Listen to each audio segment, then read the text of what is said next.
across the UK, on DAB+, on your smart speaker, on your smart TV, and on your side. This is Talk.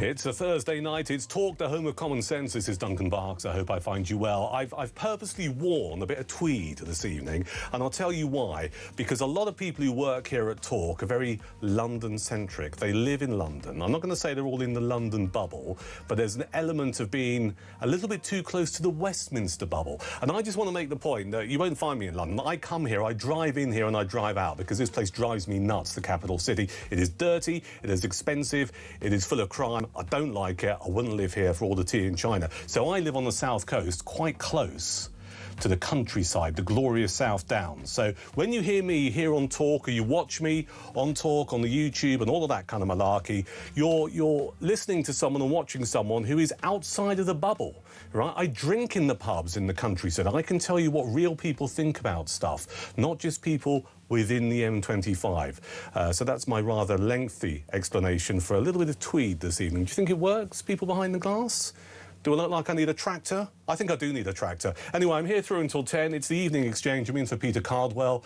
Usual housekeeping. Peter returns Monday, 7 o'clock on the evening exchange. We have a ton of stuff to talk about. And one of the things I want to chew over with you over the next few hours, amongst a load of other stuff, is a political force called Restore Britain. Now, you may have heard of them, and there's a good chance you might even support them, because over the last few days when I've been here at Talk, taking care of this show, people have mentioned Restore Britain. It started off as a political movement set up by Rupert Lowe. If you're not fully aware, Rupert Lowe was a Reform Party, a Reform UK MP for Great Yarmouth. Then he and Nigel Farage had a bit of a spat, right? I think that's the best way of describing it. And then Rupert decided, well, he's kind of like, he left the party, all right? I mean, we can debate for hours what happened between these two blokes and possibly their egos. We may never know the truth. Anyway, Rupert Lowe then became an independent MP. There were some pretty grubby allegations made against him, actually, by people in Reform. I mean, I've interviewed him twice on a couple of podcasts, and, you know, they turned up, the police turned up at his farm and took away his shotguns, because apparently there's an allegation made against him that he threatened someone's life. It was all really, really grubby stuff. Anyway, spooling it forward, to use a very old bit of terminology, Rupert Lowe decided to set up this movement called Restore Britain. And when I last spoke to him, a few months ago now, he said it's just a movement, it will never be a political party. And now it is a political party. He is the only MP, and he is the leader of Restore Britain. Now, Restore Britain are not very happy that they're not going to be part of BBC's Question Time, which will be on the telly. I think it's about 10:40 this evening. It's online from about 9 o'clock. Obviously, you won't want to watch it, because you'll be stuck with us here at Talk, because that's the right decision to make. Restore Britain has hit out at the BBC because he's not happy that his candidate in the up-and-coming by-election in Makerfield is not sitting around the table. And he's talked about legal action, and he's taken to social media to kick off about this. And I want you to tell me this evening on Talk, why should Restore Britain feature on BBC Question Time tonight? Now, I'm fully aware that particularly if you're a Reform UK supporter, possibly member, you may not like Rupert Lowe and Restore Britain, because there is this narrative that's been developing, particularly with this by-election, that the vote might be split on the right of the political spectrum, and that might allow Andy Burnham and Labour to actually get in. So I accept it might be, for some people, a little bit controversial, but I've also spoken to people over the last couple of evenings, and also I've heard a couple of conversations over the last few weeks from people who aren't really engaged with politics tell me about this new party that they like, called Restore Britain, who's led by this bloke called Rupert Lowe, and they read about it on Facebook. So there is some cut-through here. So tell me, as Restore Britain get rather upset about the fact that they're not in the lineup on BBC's Question Time tonight, tell me, why should they feature? 0344 499 1000. People who are taking part in Question Time tonight, just so you're fully in the loop, you've got Andy Burnham, he's a Labour candidate, you know that. The Tory candidate is Michael Winstanley. The Lib Dem candidate is Jake Austin. Sarah Wakefield is the Greens candidate, and Robert Kenyon is Reform UK's candidate. No Restore Britain. Rupert Lowe's not happy about it. He says it's the British establishment who despise us. What do you make of that? Is it just sour grapes? Or has he got something to complain about? 0344 499 1000 for your calls. Also your WhatsApp messages and your voice notes. Send a voice note. We will play it out. I promise you I'll give you my word. And you can text the word talk and your comments to 87222. Restore Britain is speaking to its legal team about their exclusion from BBC's Question Time. Are they right to do it? What do you make of Restore Britain? Do you think this is going to be an up-and-coming political force? Or is this just one man's ego rampaging out of control? Someone who couldn't get his way with Reform UK, possibly. I mean, let's be honest, you and I both don't really know what happened behind closed doors. And this is just sour grapes. This is a guy who's able to make life as difficult as possible for Nigel Farage, because that is what he is doing. And do you find yourself thinking, well, actually, do you know what? Fair play, because there shouldn't be any political party who goes, well, you know, you shouldn't stand a candidate because you're splitting the vote. Who the hell do you think you are? People should have as much choice as possible, shouldn't they? I get quite grumpy about it.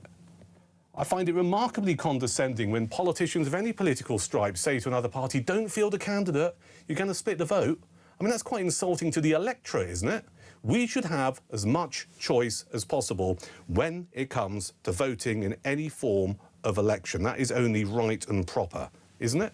0344 499 1000 is the number. We're going to get a view from the political editor of the Huffington Post, Kevin Schofield, in a few moments' time. And he's going to walk us through the history of Restore Britain, so you're fully in the loop regarding this. But I need to just remind you, regarding the Makerfield by-election, we do have a full list of candidates who are standing, and it's only right and proper that I tell you who those candidates are. So let me do that before we talk to Kevin Schofield. Standing for the Lib Dems is Jake Austin. For the Count Binface party, guess what? It's Count Binface. Andy Burnham for Labour. Dan Clark for the Libertarian Party. John Dyer is an independent candidate. Ed Gemmell is a Climate Party candidate. There's another independent called Paul Gould. The official Monster Raving Loony Party candidate is Alan Howling Lord Hope. Robert Kenyon for Reform UK. Robert Pownell for Protect the Wild, Rebecca Shepherd for Restore Britain, Sarah Wakefield for the Greens, Peter Ward for Rejoin EU, and Michael Winstanley for the Conservative Party. Those are the runners and riders for the forthcoming Makerfield by-election. 0344 499 1000. This is a very dedicated political topic, but I've chosen it for good reason. BBC Question Time, online from 9 tonight, on the telly from about 10:40. Restore Britain are very upset they're not part of it. Are they right to be? Why? Why should they feature on BBC Question Time tonight? It's one person in the party in terms of an MP. That's its leader. That is Rupert Lowe. He is their only MP.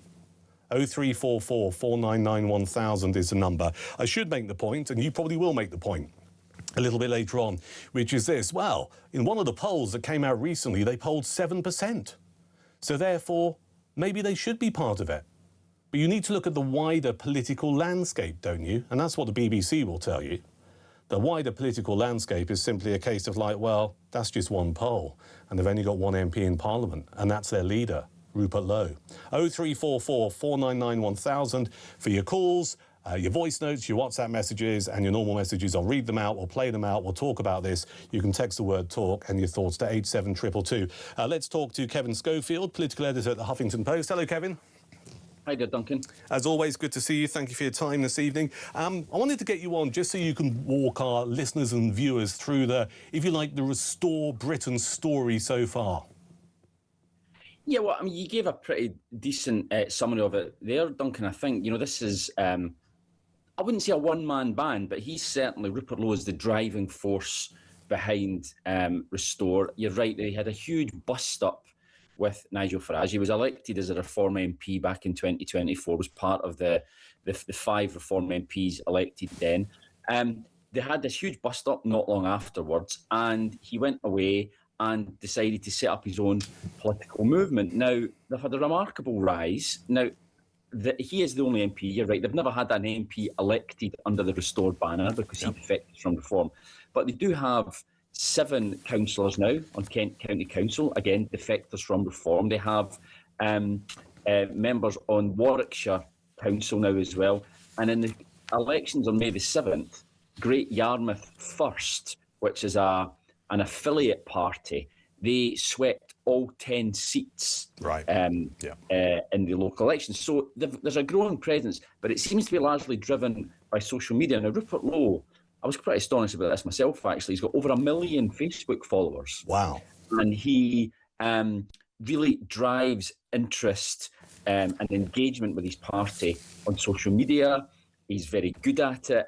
And there's no doubt at all that from a standing start, even now, to be on 7, maybe 8% in the polls nationally is pretty good going for a new start of a political party. So I get why he thinks they should be on Question Time tonight. I actually think he might have a point, because although they're never going to win this seat, neither are the Conservatives, neither are the Lib Dems, neither are the Greens, but they are actually a significant presence on the ballot paper because they could conceivably deny Reform a victory. Therefore, I think it would be good, for voters in Makerfield to be able to hear what they have to say. And I think I'm right in saying when it comes to social media, and that Facebook statistic you mentioned is vast, isn't it? I mean, that's really significant. Away from Facebook, though, on X, he has the support of Elon Musk, doesn't he? Yeah, exactly. You're right. And that's a very important point as well. Elon Musk, who we know, I think, toyed with the idea of giving money to Reform over a year ago. He also had a bit of a bust-up with Nigel Farage and has thrown his lot in with Restore Britain.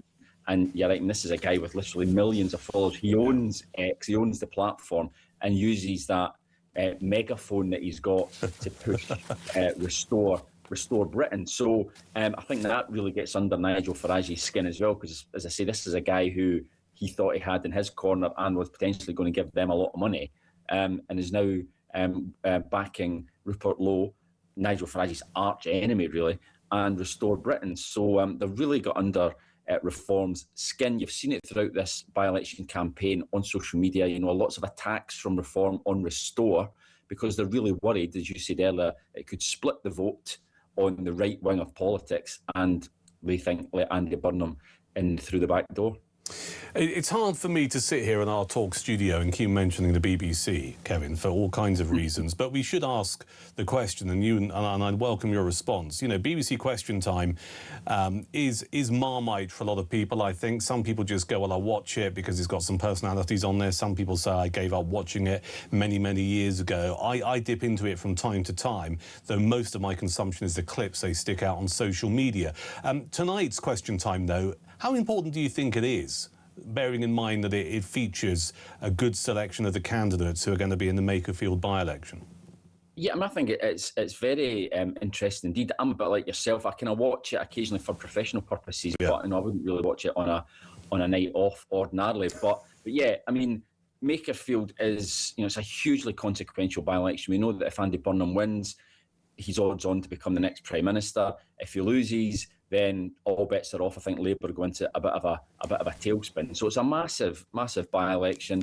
I think it's a good idea for Question Time to devote an entire programme to it, to let the candidates be quizzed. I think in particular Robert Kenyon, I think there's a lot of pressure on him tonight. We know that Andy Burnham, is a very experienced politician. Yeah. Robert Kenyon isn't. And, this is his moment to shine or fail, and there'll be a lot of pressure on him tonight, I think. It is for all the candidates, actually, isn't it? Because by my reckoning, unless there's some local hustings taking place that I haven't been informed about, this is really significant because it's a national bit of broadcast. It features 5 of the candidates, and if one of them were to have a slip of the tongue, if one of them were to say something that made them look stupid, I mean, that's going to seriously damage their support, potentially. It is, and as you say, they're very good at clipping up bits on social media, not just Question Time. A lot of people, a lot of political accounts out there clip up bits on Question Time. and especially if someone makes a mistake or doesn't go down well with the studio audience, then we'll quickly hear about it and it'll be shared widely and viewed, no doubt, by millions of people. That's how much is riding on it tonight, and I think that's obviously why Restore Britain want to be in there as well, because this would be the first time one of their candidates would have got such national attention. Yeah, absolutely. Kevin, always a pleasure to talk to you. Thank you for your time. Kevin Schofield, political editor at the Huffington Post and a host on the Commons People podcast here on Talk. Cheers, Kev. Messages coming in. This is Robert in Chiswick. Duncan, of course, Restore should be there, but no more than the Looney Party or bin face. Restore doesn't want all candidates, says Bobby. This one here from Amanda. Duncan, Rupert Lowe is completely blinded by his loathing of Nigel Farage. He doesn't give a damn about the United Kingdom. Kayla says Reform voters do not appreciate that many people would never have voted Reform because Farage has let us down too many times. Restore has given us a vote we never had. And this is Samantha who says, can you put the record straight and possibly a bit of truth? Did Rupert fall out with Nigel because of Rupert's comments on Tommy Robinson? Says Samantha, I can't, I don't know, and I don't think we will ever know the truth. You know, I mean, I'll give you a back of a fag packet, okay, assessment. You are talking about two men who were very successful in their own right. I mean, Lowe used to be chairman of Southampton FC, is a successful business person. He was an MEP as well. You've got Nigel Farage, whose political track record is vast. I mean, you might not like his politics, but his achievements have been vast, okay? Two very, very big egos there. What happened behind closed doors, I don't think we will ever know. You ask one man, you'll get a different version from the different man. And whether or not there's something to do with Tommy Robinson there, I do not know. But Samantha, thank you. 0344 499 1000. The question we're asking is, why should Restore Britain feature on BBC Question Time tonight? Now, Reform's, or rather Restore's leader, Rupert Lowe, was on our sister station Times Radio just a few minutes ago, and he was asked why he was not invited to Question Time, and this is what he said. I wonder why you think you weren't invited to tonight's episode of Question Time live from Makerfield.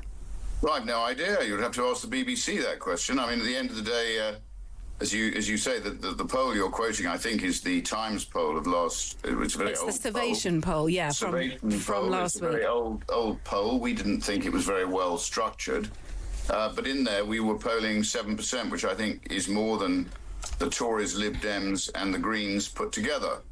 So we've not been invited on. It may or may not have something to do with my views of the BBC, which, as you know, I describe as a malign monopoly. And I posted today to say that when Restore is elected to govern the country, the first thing we will do is responsibly defund the BBC. So that may well be a reason why.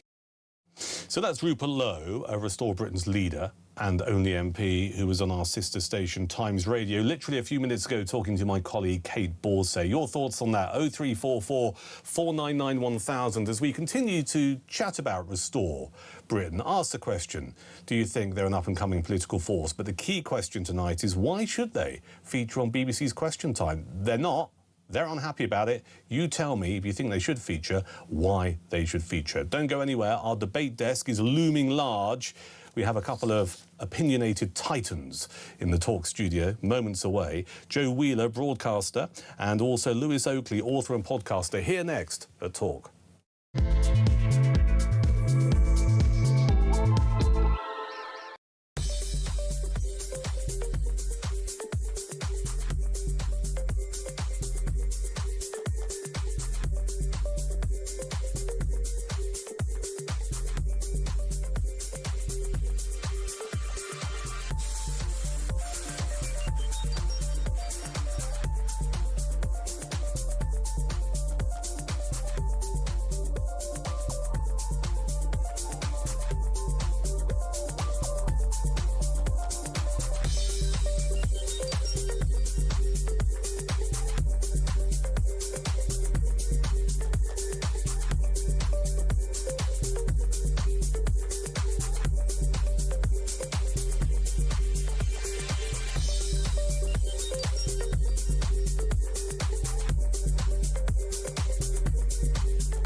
Nigel Farage, do all diversity training schemes need to be scrapped? The whole lot. The whole lot. This is where the poison starts. I've had a lot of emails from serving and ex-police officers. One guy said, look, there's only one thing I fear as a police officer in terms of losing my job, and that is a member of the public making a complaint that I've acted in a racist way or not acted to intervene in a racist incident. If I miss a murder, if I miss a stabbing, well, that's too bad. But if I miss an accusation of racism, I will be suspended immediately. Across the UK, on DAB+, on YouTube, on your mobile, and on your side. This is Talk. It is the evening exchange for a Thursday. I'm Duncan Barkes. Good to have you along in our studio. Straddling, can I use that word? Straddling the debate desk with vigour and vim. We have Joe Wheeler. I have no idea where that word came from. Joe Wheeler, broadcaster and meteorologist, and also Lewis Oakley, author and podcaster. Welcome both. Hello. Hello. Good to see you both. Thank you for giving up a chunk of your Thursday evening to come in. Let's just get your view on this Restore thing that we're chewing over here. So Rupert Lowe, leader of Restore Britain, he's also their only MP, very grumpy tonight that his party's not featuring on BBC's Question Time. We're asking the question, why should they feature? I mean, there's one poll that came out, they got 7% support. That's in the Makerfield area where the by-election's taking place. The BBC will say, well, hang on, it's not just about one poll, it's about the wider political landscape. You know, you've only got one MP, why should we have you in there? We'll start off with you, Joe, if we may. Should they be part of Question Time tonight? Well, first and foremost, I think Rupert Lowe should be actually smiling tonight, patting himself on the back and thinking, if the BBC don't want me to speak, there's a very good reason for that. Yeah. They don't like what I'm saying. Now, if you don't like what somebody's saying, but they're not a reputable party or they don't have a point to make, then let them on the programme. Who cares? Yeah. But in fact, if they do have a point to make, if they're talking sense, if they pose a threat, and then the BBC is saying no, then I think you have to think, I'm on the right track. Yeah, and also the fact that they're not on Question Time is something that we're talking about here. So people who might not be politically engaged in the way that we all are, because we're a little bit sad sometimes, will go, oh, this Restore Britain sounds a bit interesting. This Rupert Lowe bloke, yeah, what's he about? What do you reckon, Lewis? Yeah, it's interesting. I mean, I think that they should be on. I mean, if they're polling, and I think one poll had them in third place, then it's fair discussion. I don't think that anyone should be worried about anything anyone says. Sunlight is the best disinfectant. Let them go on, say their piece. Some people might hear what they've got to say and think, absolutely not. Other people might think, oh, that's what I want to vote for. But the idea that you kind of don't give the platform to people when we know what that episode is about, which by-election it's about. Of course, you need all the players there. It doesn't make any sense otherwise. Yeah, go on. They also did exceptionally well in Great Yarmouth. This is true, but not... because this is where it gets complicated for some of our listeners and viewers. They didn't stand under the Restore Britain banner. It was Great Yarmouth first, but it was basically Rupert Lowe's kind of party. And you're right, they got 10 councillors. And what's interesting about it, the gap between Restore, who came second in most of those seats, and the Restore candidate who came first, the gap was massive. They absolutely stormed it. Yeah, and then, of course, you have the other issue that it is splitting the vote. Yeah. Between does that Reform and matter? Restore. Does it matter? Yes, I think it does, because, you know, if you and I were of the same political persuasion, if all three of us were, but, you know, two of us went for Reform, one went for Restore, there is a very real risk then of letting Labour back in, which I don't think anybody wants. But it's quite simply that if the choices beyond Labour are too varied, then there is a risk that actually nobody gets anywhere. You see, this is where I think it becomes quite difficult, right? Because the argument, and I've seen it, and we have to be really careful we don't fall into the trap of thinking that real life is social media, OK? But we all use it, we all look at it, and I do, particularly for the line of work that I do. But what you see all over social media when anyone's talking about this particular by-election are particularly Reform supporters and possibly voters just going, how dare you stand a candidate Restore Britain, because you're going to split what some people might call the right of centre vote. And I find myself thinking, well, hang on a second, the electorate surely deserve as much choice as possible. And the arrogance, not necessarily just of Reform, but any political party who says to another political party, well, don't stand a candidate because we might not win, I think is beyond the pale. What do you reckon, Lewis? I'm split on this because I really believe You're that... split on your own. That's before we start with any other parties. Don't start a fight with yourself.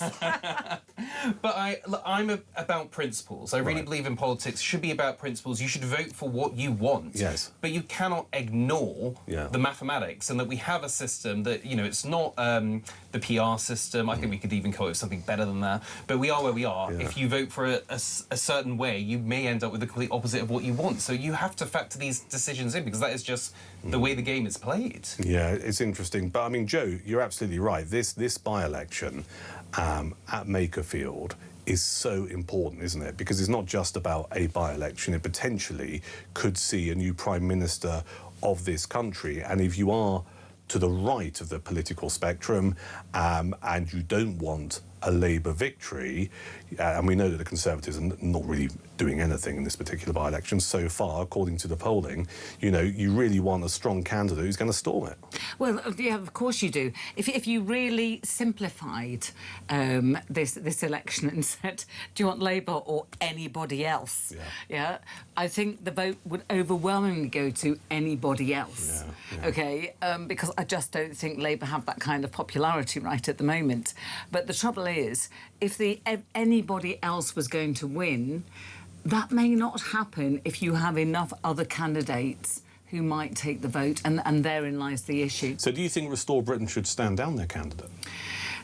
I've actually considered this quite a lot, and the answer is no, I don't, because I think a lot of what they say is good and it's right, and for the same reason, I think we should have choices, but ultimately you should also recognise what is likely to happen if, you know, all those voting for anyone else and choosing from however many candidates there are, you know, may result then in a Labour victory again. All right. I think the good thing is we're not talking about a general election here. If that happens and the vote is split, then they have to have a conversation about, as you approach a general election, about what they want to do. Yeah. Let's take a call. Simon's in Sevenoaks. Hello, Simon. Welcome to Talk.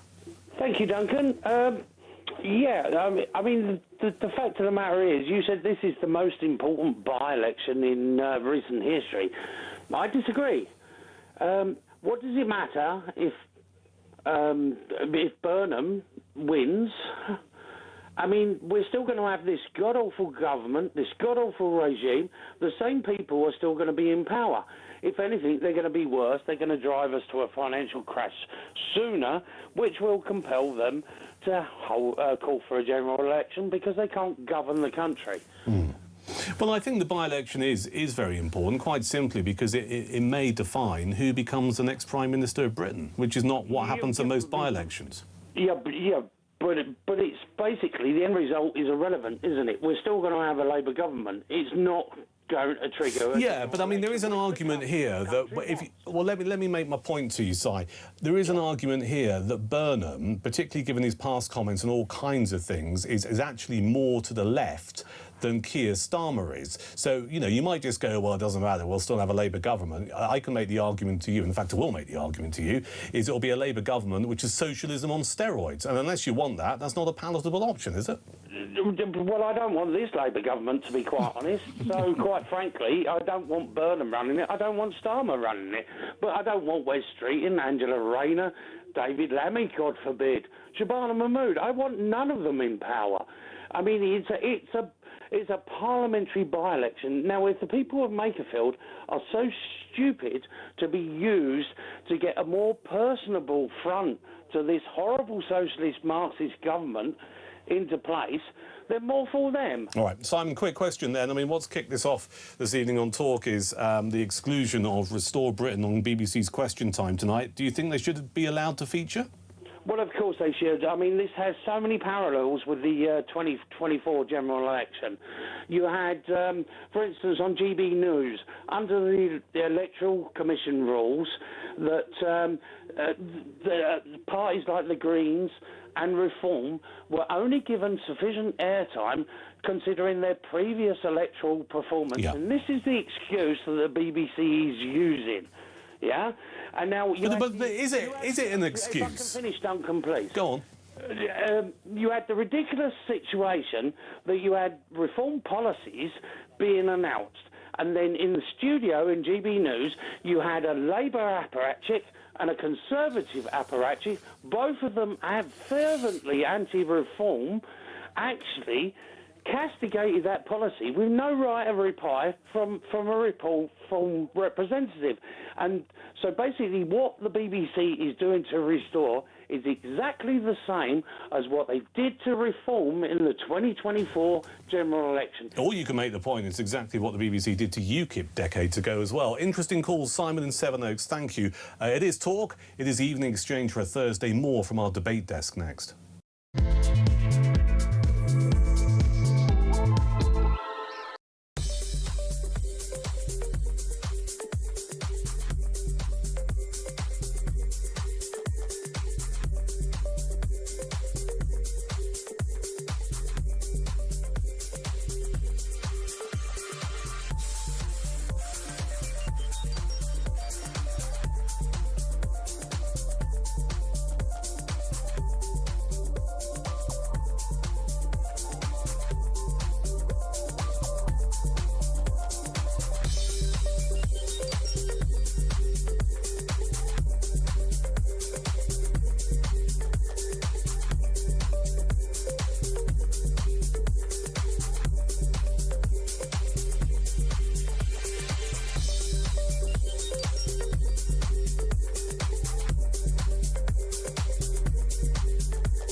Across the UK, on DAB+, on your smart speaker, on your smart TV, and on your side.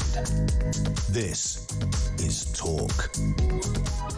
It's the debate desk here on the Evening Exchange. I'm Duncan Barkes. Alongside me through until 8, Joe Wheeler, broadcaster, meteorologist, Lewis Oakley, author and podcaster. Good to have you in the studio this evening. Let's turn our attention to the murder and the protests and the comments in the House of Commons over the last 48 hours regarding Henry Novak. Now, just a little bit of new information to our viewers and listeners that's just been released. Keir Starmer has paid tribute to Henry Novak, saying the 18-year-old deserves a legacy that goes beyond this awful tragedy. The Prime Minister said he was profoundly humbled to meet the university student's family at Downing Street late this afternoon and was determined to do everything in our power to prevent other families from suffering such a devastating loss. We also know that Kemi Badenoch, Conservative Party leader, has met Henry's parents as well, and the family of Henry Novak said we need to bring back common sense, or rather we need to bring common sense back to how equality is treated under the law. That's what Kemi Badenoch said following the meeting. I'll start off with, I suppose, a broad question, Lewis, and we'll start with you about your reaction to what we've seen and heard over the last 24 hours, including what Nigel Farage said in the House of Commons and Keir Starmer's response to it in Prime Minister's questions yesterday, and also the rioting that came off the back of the protests in Southampton on Tuesday evening. Well, what an awful situation. I mean, you know, I've watched that video, harrowing. With regard to Nigel Farage, look, I actually think, and this is not, I completely unbiased here, I thought Kemi's reaction has probably been the best I've seen to it, which kind of, you know, addressed things head on, but didn't call for anger. And actually, you know, this is the job of the politicians. This shouldn't be on the people to sort this out. This should be the politicians that say, look, has the diversity training gone too far? Have we overcorrected here? You know, is this a one-off incident? Is it you know, something that's happening more regularly? And that is on the politicians to sort out. It's not on us as the people that to use anecdotal evidence to say, well, this is definitely what's happening. We don't know. So I always, you know, the family said we don't want this to be political, and I don't think we should get into all of these political spats. I do think that the country feels that Keir Starmer is insincere. I don't think they actually believe him. I think he's been slow off the ball. I mean, Kemi already met with the family. Yeah. He's obviously met with them today at Downing Street. Do you think Keir Starmer realises the anger that exists over this case? Because I saw him during Prime Minister's questions when he rebutted what Farage was saying, and he talks about, you shouldn't use this for political point scoring, but then scored points off Nigel Farage by that very statement. He also, there's no two-tier policing. It's almost like he wants to shut down debate. And I don't get the impression, Lewis, that he actually listens or fully understands how some people, some might argue a lot of people in this country, feel about policing or justice, and how increasingly there are examples of it being two-tier. Oh, I totally agree. I think Keir Starmer really doesn't get it. I'm so shocked sometimes at what bubble he must be living in, that he doesn't understand the feeling in the country. And the thing is, he's not just governing the country with people that agree with his ideology. You're governing the country of many different political persuasions and feelings. You've got to be able to bring them together. You've got to be able to understand that people may feel a which way, whether that's factually right or wrong, it depends on the situation. But he's got to bring people with them, and you can't bring people unless people feel like you're actually listening to them. And I don't think he does. I think he's really quite detached. Joe, is he listening? Does he understand?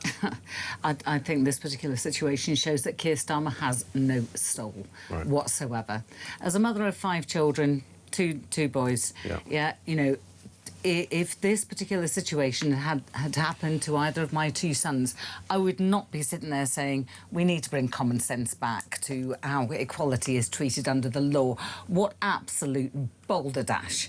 You're being remarkably restrained. I am being very restrained. Yes, I could say so many things. I mean, never mind what Keir Starmer says. What the police did was absolutely horrific. Obviously, what the murderer did, the one who's now been sentenced, and the rest of his family, was heinous as well. I mean, that something like this could happen in Britain in 2026 is beyond disgusting. And the fact that the police literally handcuffed a kid. Do you know, I saw that picture. I'm just a layperson. Did you see the footage? I saw the footage, and I saw his hands behind his back, and as soon as I saw his hands, I thought, there's no circulation there. No. Maybe I could see it in good light. And I don't want to on the distress body our cam. listeners and viewers, but repeatedly, I can't breathe, I've been stabbed, and that sentence I don't think you have, mate. How dare you? It is utterly disgusting. It's disgusting. And then the news has been full of, George Floyd again. This, that and the other, including his death certificate saying he died of something else anyway. But I'm not going to pass judgment on that. I'm simply going to say when he died saying, I can't breathe, the entire world went up in smoke. Teenager, 18 years old. He was not a man, he was a kid. He was a kid, and I made this point yesterday evening on air. When George Floyd died, we had a minute's silence in the House of Commons. I don't need to say anything else, do I? Keir Starmer taking the knee. I know. It's disgusting. Let's move on from that if we can, because I want to talk about a story that I think is very interesting. This is the idea that NHS staff could be barred from wearing political badges on their uniforms, such as pro-Palestine symbols, as part of proposals to help tackle anti-Semitism. This measure is one of several recommendations that's off the back of a review by the government's independent advisor on anti-Semitism, a bloke called Lord Mann. The review examined anti-Semitism and other forms of racism within the NHS, and its findings include that some Jewish patients and NHS staff have felt the need to hide their religious identity. In response to this, the Health Secretary, have a new one, because Wes Streeting decided to quit. This one's called James Murray, said Lord Mann's report has made a series of robust and practical recommendations to tackle anti-Semitism, which the government has accepted. Now, we're going to get into this in a lot more detail later on in the show this evening, but I find this fascinating. Because I think if you strip this down, it's not just about the NHS, right? You can argue about teachers as well. You can talk about anyone who works in a local council. You can also then broaden it out to the private sector, but that's slightly different because if you're employed by a private business, it's the boss's right to say, well, I don't want you wearing this kind of stuff. But it does seem to be a problem in the private sector, particularly in the NHS and with teachers. I've seen in the education sector where they're quite keen, some staff, to wear literally not just their heart on the sleeve, but a badge saying, well, I support this or I don't support that. Joe, should it be allowed? I don't think it should. There was a story, and I'm sorry I can't quote you exactly where and when, of a teacher who was barred from wearing a crucifix around her neck as a piece of jewellery. That simply said she was a Christian, which I think in a Christian country should be absolutely fine. I think if teachers or NHS staff are wearing some kind of political inclination, it makes you as a user very wary about what you say next. Or wary about how you feel, and it shouldn't be like that. If you are somebody attending an NHS hospital or whatever, you should just arrive as a citizen and expect to be treated like anybody else.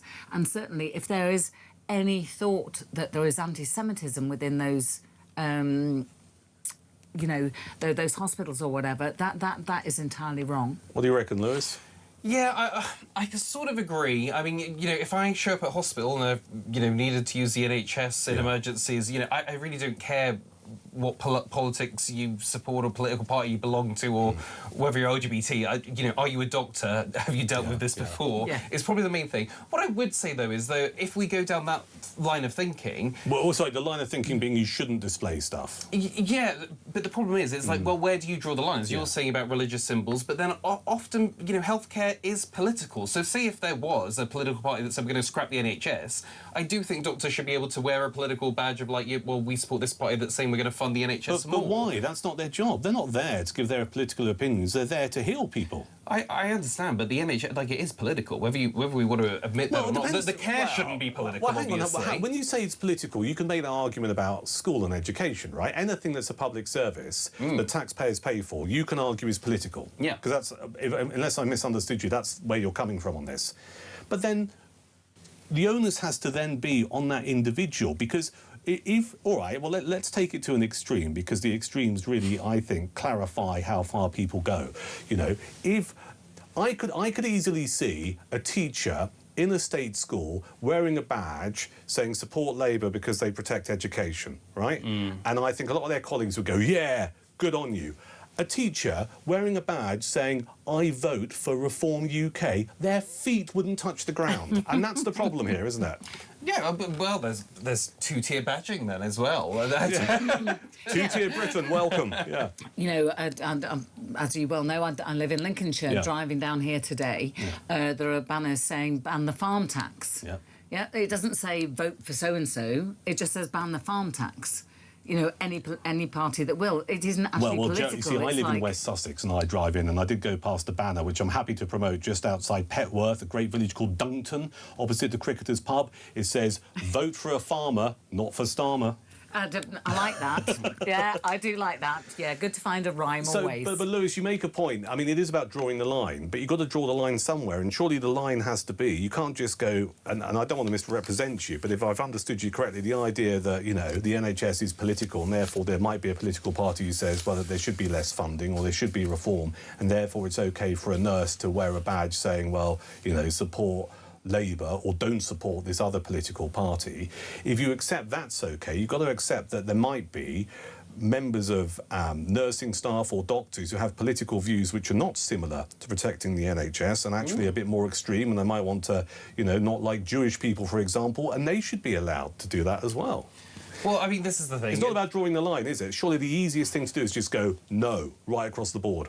That's true, but there are going to be instances where that will backfire based on whatever your political leanings are, where, someone wants to bring something to work, or someone wants to make a point, or, we get more strikes because they weren't able to, display whatever they wanted, whether that's supporting the farmer, whatever it is, that actually now, we'll go on strike then. We get, I don't know. It gets a bit tricky, is what I'm saying, depending on what it is. And well, this is it, isn't it? So if your argument is it depends what it is, surely the easiest thing is just go no right across the board. Jo?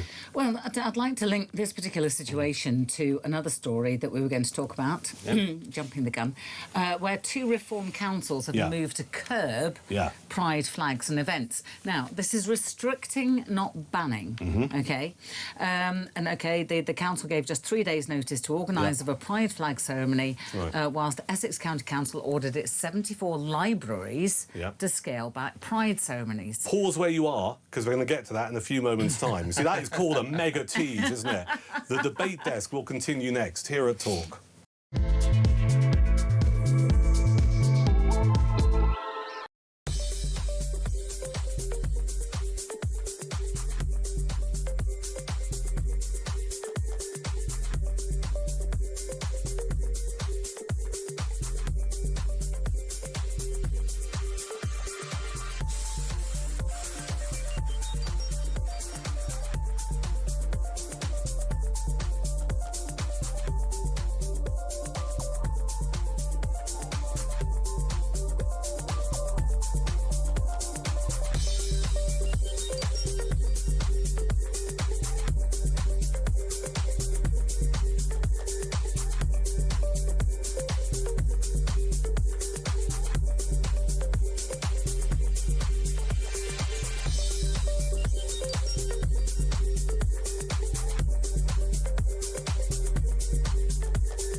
Nigel Farage, do all diversity training schemes need to be scrapped?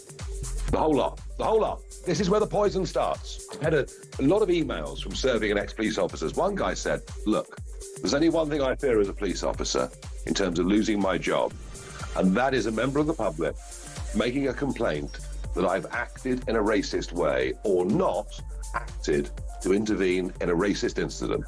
If I miss a murder, if I miss a stabbing, well, that's too bad. But if I miss an accusation of racism, I will be suspended immediately. Across the UK, on DAB+, on your smart speaker, on your smart TV, and on your side. This is Talk. 10 minutes to 8 on this Thursday evening. It's Talk, the home of common sense. We'll get into this story about the reform councils, 2 of them, who have made moves to curb the display of pride flags in a few moments' time with Joe and Lewis on our debate desk. But I've got some sports news here. I'm going to try and say this with conviction because I'm not the world's greatest informed person when it comes to sport. Any of you two any good at sport? Excellent. No. So hopefully if I say it with conviction, I'll sound like I know what I'm talking about. Thanks to our colleagues at Talk Sport. If you're a Liverpool supporter, you may want to know that Andoni Iraola, that's not a bad attempt, is it? Maybe. Send your email complaints in now. Iraola has been appointed head coach, replacing Arne Slot, who we all know. So there you are. If you're a Liverpool fan, you now know what's going on. I can't believe it. That's so shocking. What? It is. It's the right reaction. But go and talk to our friends at Talk Sport if you want to give reaction, because I won't know where to start. Let's look at this story then, which I think is, well, it is linked to what we were talking about in the last chunk of our debate desk about the whether or not NHS staff should be able to display their political allegiances or support for a cause. This is, well, there's 2 councils, actually, 2 reform councils who have restricted the use of LGBTQ plus flags during Pride Month, which is currently underway. This is Havering Council, that gave just 3 days' notice to organisers of a Pride flag ceremony, whilst Essex County Council ordered its 74 libraries to scale back Pride ceremonies. And this has led to many people from the LGBTQ plus community saying they no longer feel at home in the boroughs. Now, Joe, you started talking about this. Let's continue. Well, it's saying that they no longer feel at home in the boroughs. I mean, I can think of, 1,000 events that happen, right across the country, and they don't get blanket coverage. You get a little bit of publicity, maybe in the local paper, or, whatever it is. If you have some areas that have the flags up, are, advertising events taking place in that time, that is enough. You do not need to completely blanket it, because that makes some people feel uncomfortable for a start. It allows people to elect whether or not they take part in it. But is it really the job of a council to say tone it down? If the libraries and businesses and whoever it is want to display a pride flag... No, but it is the councils running the libraries. But here's my thing. The thing with the pride flag is taxpayers' money. But a flag is pretty much free. Like flying a pride flag, which you probably have in the cupboard from last year. Well, you probably have in the cupboard from last year. It's flying a flag is not a big issue. I really don't see what the problem is. Prides actually make a lot of money for local communities. You get money off the parking, people going to pubs, people booking to stay in hotels. Like, it's actually a good driver for local communities. That's why people actually do like Pride. And I do think in this country, there's so much that we talk ourselves down on. Being a safe place for LGBT people is not something we should be sort of not proud of. Yeah, but it's a great thing. There are a lot of countries where you will be in serious trouble for being LGBT. We celebrate people. You can walk the streets freely, and that's a good thing. But it's also, in this country, it is normal to be any of those things, and it's fine. There's nowhere you're going to go across the UK and Ireland where if you're LGBTQ+, you're going to find yourself ostracised, and therefore it is just accepted. Well, I wouldn't go that far. There's still definitely a lot of people in our country that would not like to see 2 men kissing. Well, in that case, why? But in that case, why do you have to have blanket coverage? My flag cupboard at home, I haven't got a huge number, and not a lot of those flags. But have you got a flagpole? No, I haven't. Oh, right. I said my flag cupboard. Yeah, because you said flag you might have one in your flag cupboard from last year. Yeah. Have you got a flag cupboard? No, I haven't. Oh, okay. No, of course I haven't. Sorry, I misheard you. I was thinking, this is extraordinary. Has she got a flagpole? Oh, Go yes. on. Yeah. Of course I put a flagpole. Yes, next to the fountain. Everyone should have a flagpole. But my point is, right, it is accepted. And occasionally, obviously, it hits the news when we think it's gone a little bit too far, when you've got, drag story time or whatever in schools, and we think, no, we're not that keen on that. But mostly you can fly that flag, everybody's happy, it's not an issue, but we have had clearly times... is. They're telling them to turn it down. They're curbing the pride flag events. But toning it down is fine. You don't, because not everybody wants to see it. Not everybody wants to take part in it. A lot of these prides have no money, and the fact that accounts is coming in a few days before they're set to launch is not good. They would have been planning this for a long time. You see, the thing is, there's a backdrop here, isn't there? Because we don't have to think too far back to when people put the crosses St George up all over the place, and then they got taken down by local councils, right? So I think this is a very complex issue, because it gets us into this feeling in certain parts of the country, or right across the country, there's this two-tier attitude by some local authorities, which is, well, you can display that flag, but not that one. And that's the problem. It just creates further division in our country. Is that a fair comment? Well, as someone that is bisexual, so part of the LGBT, fly your flag, whatever. I'm not here to take your flag down. But what I would say is within living memory in this country that people were criminalised for being gay. Yep. That has not gone away in sort of 40 years. It was only in 2003 that sort of Section 38 was repealed. Sorry, 28. Can't get my numbers right. Yeah. Was repealed, and there is still a lot of homophobia, not even just from other people. Like, a lot of gay men still feel that there is something wrong with them. OK, very quickly, sorry to cut across you, Lewis, I just want to get something else in, but very quickly to bring this one to a close. Should a local council be able to tell people to remove flags? Yes or no? Lewis? No. OK, Joe?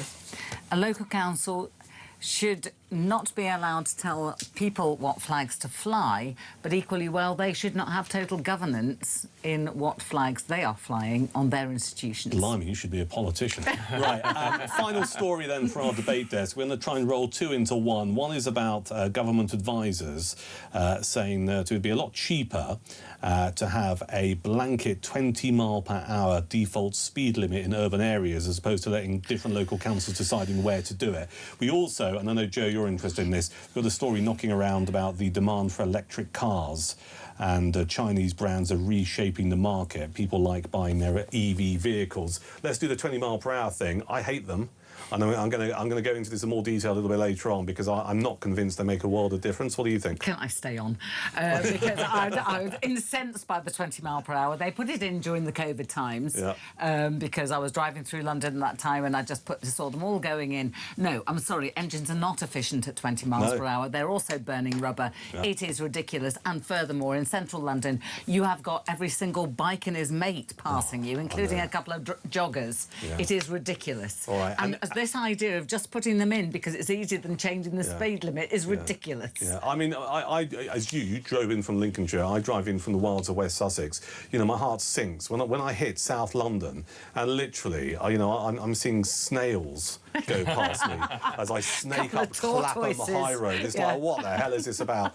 Quickly, Joe, about EVs, are you a fan? No, I'm absolutely not. I'm sorry, they catch fire too often. Right. And when they do, it's quite a broad statement. No, sorry, we've just recently had a load of these Yaku, which actually I think look really nice. They look a bit like a Land Rover, but they're not. And a lot of them are hybrids and electrics, and they've just had a massive job lot of them gone up. They were all sold, and they've all just caught fire. They've also caught fire on ferries, and you know, the last time I travelled on the ferry, I took my own buoyancy aid, because I thought if there's one electric fire on you took your armband. Oh my God. Yes, I took my rubber ring, and I thought if there is an electric fire on this boat, I'm going in the drink. Right. Lewis, are you a driver? No, I mean, but I'm a victim of the war on drivers, because I've been trying to pass my driving test I worked out 4 years almost. So from doing the theory test to booking it, I did fail 3 times, but only because London is booby trapped. But the thing that really gets me How is it booby trapped? I failed once because I drove into a bus lane that, from the angle I came in, was not marked. That was what my driving instructor was like. You shouldn't have actually failed that. But the tests still are 9 months. It's a 9-month wait for a driving test. And That's that's a big issue to try and keep up those. Well, that's because our government is inefficient and can't run anything properly. So once I that's the finally bottom line passed there. my driving test after 14 years, probably, and then I can only go 20 miles an hour, what was the point? Right. In my EV that catches fire, apparently. Okay, well, I think we're done and dusted with that one. What did we learn? Lewis, it's taking you a long time to pass your driving test, or it might do, and you won't have an EV. Listen, Joe Wheeler, broadcaster and meteorologist, thank you for coming in. Safe journey back to Lincolnshire.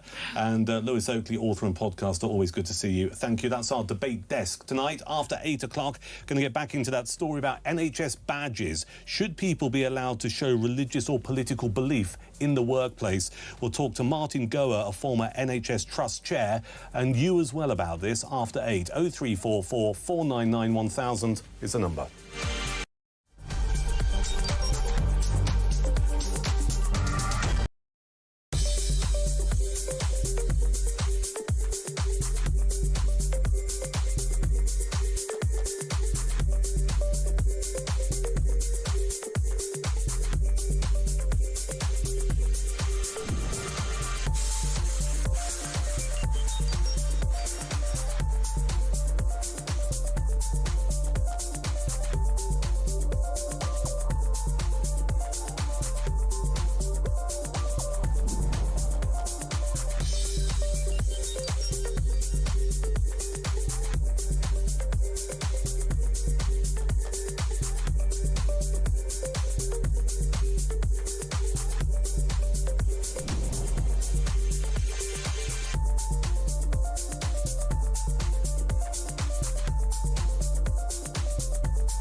Across the UK, on DAB+, on your smart speaker, on your smart TV, and on your side.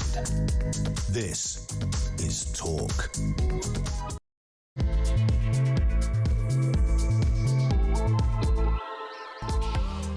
This is Talk, the home of common sense. I'm Duncan Barkes. I'm here through until 10. Is it Andre and Ash at 10? Have I got that right? Andre and Ash here from 10 tonight, here on the home of common sense. It is Talk. 0344 499 1000. Still keen to, I'll do your messages, but keen to get your calls as well about something we kicked off the last hour with about Restore Britain, who are pretty upset they're not featuring on BBC's Question Time tonight, to the point that they've complained to the BBC and also talking about taking legal action. And I'm keen for you to tell me, because I know you're remarkably politically engaged, that's why you listen and watch Talk. Why should Restore Britain feature on BBC Question Time tonight? I mean, it's no God-given right, really, of any political party to be on any debate show. There are various decisions that are made. You look at how many MPs they've got in the House of Commons. You might also look at the support they have. And we know that one of the polls said they had 7% support in the Makerfield constituency where this by-election is taking place. Their leader, Rupert Lowe, not happy about the fact that his candidate will not feature on Question Time. Is it sour grapes? Is it just a slightly grumpy politician kicking off because he's not getting his way? Or do you think he's onto something? I mean, there is, in the world of politics at the moment, a view that Restore Britain is kind of like making a few waves. There's also a view, and I've seen this all over social media, from Reform UK supporters, that Restore Britain may well stop Reform winning. And there are people just going, well, you shouldn't be standing, Rupert Lowe and your candidate, for Restore Britain. What do you make of that? 0344 499 1000 for your calls, your WhatsApp messages and your voice notes. We'll play them out. Text the word talk and your comments to 87222. We'll get to some of those messages a little bit later on. But I just want to take the country's temperature regarding this tonight, because I've interviewed Rupert Lowe a couple of times for a podcast that I do with some friends from the Taxpayers Alliance. And he's an interesting bloke. You know, he was originally selected, or rather elected, as a Reform UK MP. Then he fell out with Nigel Farage. Then he set up this movement called Restore Britain whilst he was an independent MP. And I remember sitting across the table from him and he's just said, Duncan, it's a movement, not a political party. Which bit do you not understand? And now I feel slightly vindicated because, Rupert, you've turned it into a political party. So he's the leader of that party and he's the only MP that party has got. Is he right to be grumpy that his party's not featuring on Question Time tonight? 0344 499 1000. Keep your thoughts coming in regarding that. In the meantime, let's revisit a story that we hinted at in the last hour on our debate desk, because I think this is really, really interesting. It's the idea that NHS staff could be barred from wearing political badges or displays of their political affiliation on their uniforms, such as pro-Palestinian symbols. These are part of proposals to tackle anti-Semitism. Now, this measure is one of several recommendations in the review by the government's independent advisor on anti-Semitism. His name is Lord Mann. And the review examined anti-Semitism and other forms of racism within the NHS. Its findings include that some Jewish patients and NHS staff have felt the need to hide their religious identity. I want to get your reaction to this evening on Talk, and I want to broaden it out just a little bit because you will know there have been stories in the past of people who have been told they can't wear a crucifix around their neck because they're a Christian. We've talked about that over the years. We've heard about people who don't feel that they can display the Star of David. And I just want to broaden it out to not just religious symbols, but also political symbols. And I'm happy to have the debate with you this evening. If you think it is the right of a doctor or a nurse or a teacher to, and it is the public sector, right? It's not the private sector. The private sector is irrelevant to this. If it is a private business and the managing director just goes, I'm not interested in you wearing your badge saying vote Zach Polanski, cut it out. They've got a right to do that. OK, but the public sector is an entirely different beast.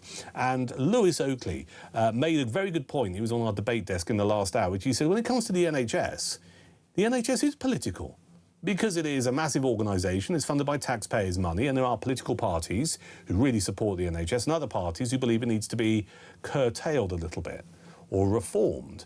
And I think you can also make that argument about education. So when we talk about public sector and we talk about the NHS, the health service and education and stuff, you can make the argument that they are, to a degree, political environments. But I take the view, I'm going to put on my tin hat now, metaphorically, I take the view there is no place for you wearing a badge in the workplace, in a hospital, saying you support a particular cause or a political party. And especially if you're a teacher, you should not be doing that. You shouldn't be anywhere near it. Even wearing a badge saying, yeah, well, they're not a part anymore. I forget what they're called. What's the NUT called now? Is it the National Education Union? I think it is. They all merged, didn't they? But in my day, the National Union of Teachers, you go into school and there would be, you know, old Bobby Blake, the geography teacher, with his tweed jacket on. Oh, I've got one. You know, and wearing his leather arm patches. And he'd have a little lapel badge saying NUT. Well, is there a place for that? I don't think there is. So a lot of stuff to chew over. Let me know. Why should employees be allowed to display their beliefs in the workplace, political or religious? 0344 499 1000 for your thoughts on that. Let's chew it over tonight because I think it's a really interesting debate. Now, let's get a view on this from Martin Gower, former NHS Trust Chair, and he joins us on Talk. Hello, Martin. Good evening, Duncan. Good evening. Thank you for your time. I mean, you've been at the, if you pardon the expression, the coalface of this kind of stuff. Let's kick off with this government review. Do you think it's long overdue, looking at this kind of stuff? Well, I think the reason for the long overdue report is that it's about anti-Semitism. Correct. And of course, there's a view that these are things that you can sort of stamp out. My view on the NHS is that largely these issues is to do with the culture of the business, and the culture isn't good. I agree with your point about the political relationship with our healthcare system, and that, of course, is quite unique. This doesn't exist much in other countries where healthcare is there predominantly for patients. Now, going back to the main issue, this was about wearing pro-Palestinian badges. Correct. I don't want to see pro-anything badges at all. I don't want to see pro-Palestinian. I don't want to see pro-Israel. I don't want to see Ukrainian supporting badges, which a lot of people like to wear in Parliament and all the rest.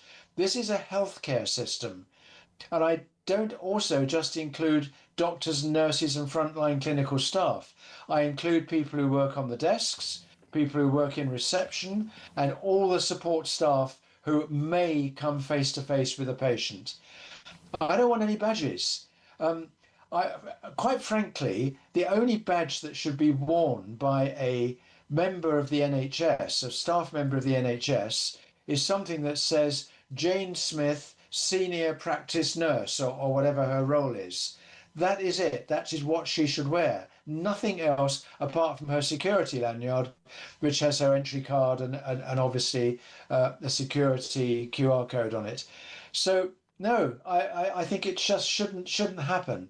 These people are there not to serve themselves, not to either offend or encourage patients in any belief, or indeed other staff in any belief, and most certainly they shouldn't feel pressured to wear this stuff, which I guess a lot of them do. Yeah, understood. And thank you for a very clear answer on that. I'm going to go off in a slight direction, and I'll bring it back to what you've just said, because you mentioned lanyards, and I've certainly been in NHS environments in the past where doctors, nurses, NHS staff have worn rainbow lanyards. Would you consider that to be a symbol of political support or something else? No.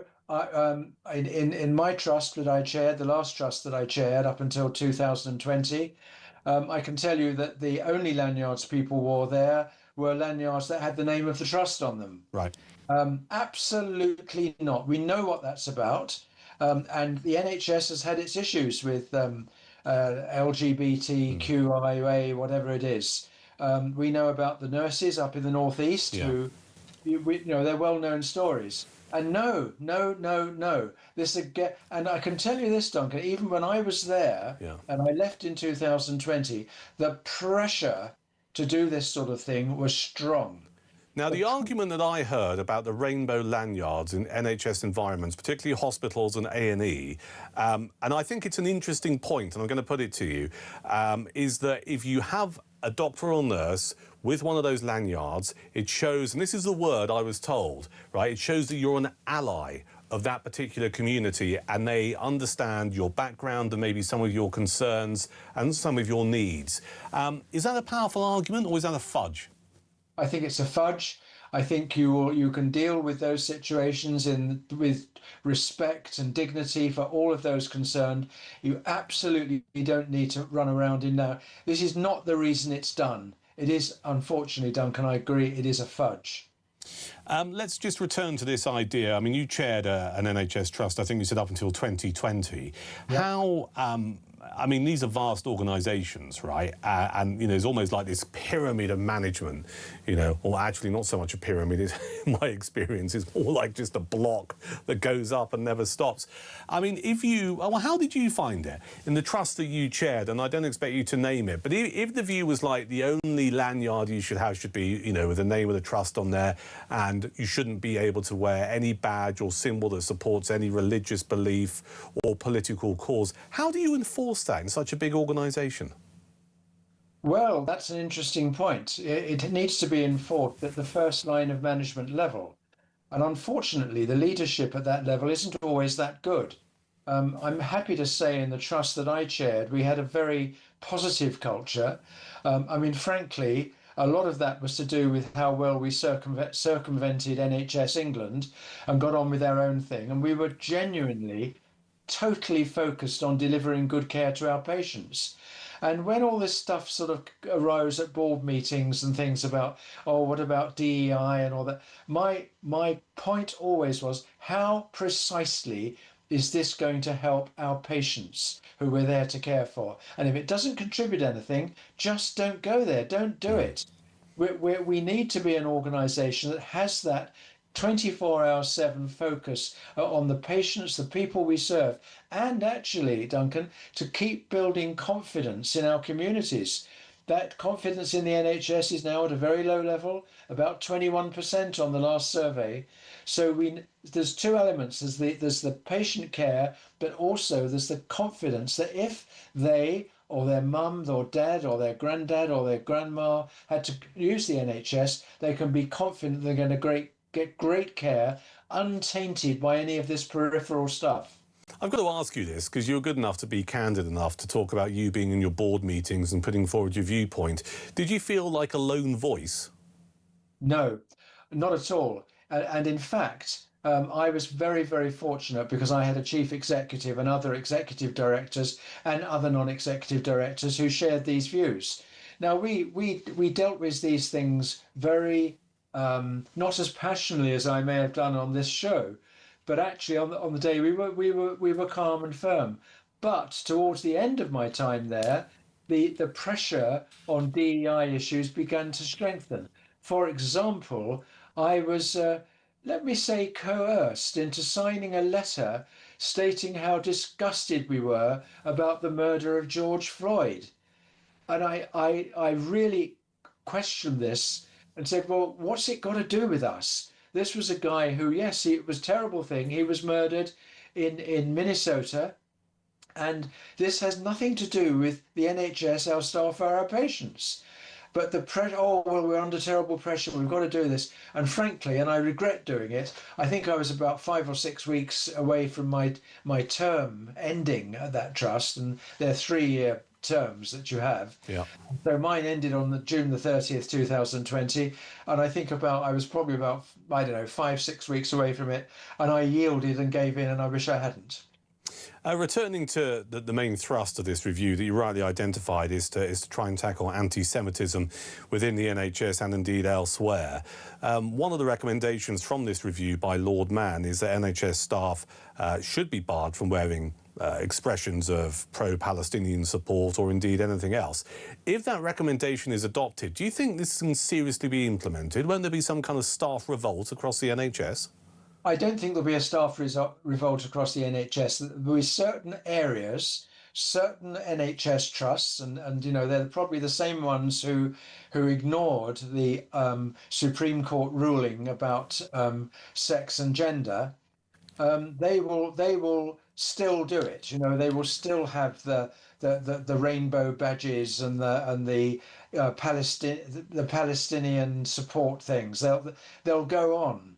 And so I don't think it'd be like an organised rebellion. I think there will just be places where they are so absolutely obsessed with all these sorts of issues that they will allow them to go on, and there will be people who'll complain and go on about it. But actually, if they focus their attention on what they're there to do, on their patients and the care they get, the compassion they get, treating them all with equal respect and dignity, then I think these situations will, over a period, disappear. Well, you'd hope so, but I think our viewers and listeners to Talk will find your very honest answer there remarkably angering, if not depressing, that you might have these recommendations. You've got this review that's been done in good faith, presumably. There's the recommendations. If they are adopted, you're going to have a health secretary, presumably, who just puts the big tick and says, right, implement this. But basically, if there are certain NHS trusts in different parts of the country who just basically just turn around and do the old two-finger salute and just say, well, we're not doing it, there's nothing that can be done. Duncan, in terms of employment numbers, the NHS England, this excludes Scotland, Wales and Northern Ireland, sits between Amazon and Walmart, the big American, in terms of the numbers of staff. I believe that if the head honcho of Amazon or Walmart put out a similar instruction, there will be people in New York or Los Angeles who would still support Black Lives Matter or support Palestine. You know, it is the organisation is too big, and the way to sort the NHS, and I've said this on Talk with various of your presenters from time to time, is to concentrate on local systems. I'm very fortunate where I live in Stratford-upon-Avon, that we have excellent local systems. They're well run. They communicate well with each other. But in some places that isn't so. And what the Secretary of State needs to do is not try and I will reform the NHS. They couldn't reform a sweet shop, most of them. Right. What they need to do is allow the local systems to reform and get them to focus on the patients. And it could work very well if it were just allowed to do that. Martin, really good to get your experience and expertise and knowledge on this. Thank you for your time this evening. Do appreciate it. Martin Gower, former NHS Trust Chair, here on Talk. Well, you heard what Martin had to say. I'm keen for you, as a taxpayer, because we're all taxpayers, well, those of us who work, to tell me what you make of this idea. Twofold. Why should employees be allowed to display their beliefs in the workplace, religious or otherwise, particularly political? But also the idea, as you heard Martin say there, well, you know, these recommendations from this review may well be adopted, but quite clearly, based on his experience, there'll be certain NHS trusts or certain hospitals who'll just go, I'm not doing it. What's your reaction to that? 0344 499 1000. For your calls, your WhatsApp messages and your voice notes, text the word TALK to 87222 and tell me what you think. We've got a stack of messages to get to and a load of calls. We'll get to them next here on the Evening Exchange at Talk.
Now, Jabraj, do all diversity training schemes need to be scrapped? The whole lot. The whole lot. This is where the poison starts. I've had a lot of emails from serving and ex-police officers. One guy said, look, there's only one thing I fear as a police officer in terms of losing my job, and that is a member of the public making a complaint that I've acted in a racist way or not acted to intervene in a racist incident. If I miss a murder, if I miss a stabbing, well, that's too bad. But if I miss an accusation of racism, I will be suspended immediately.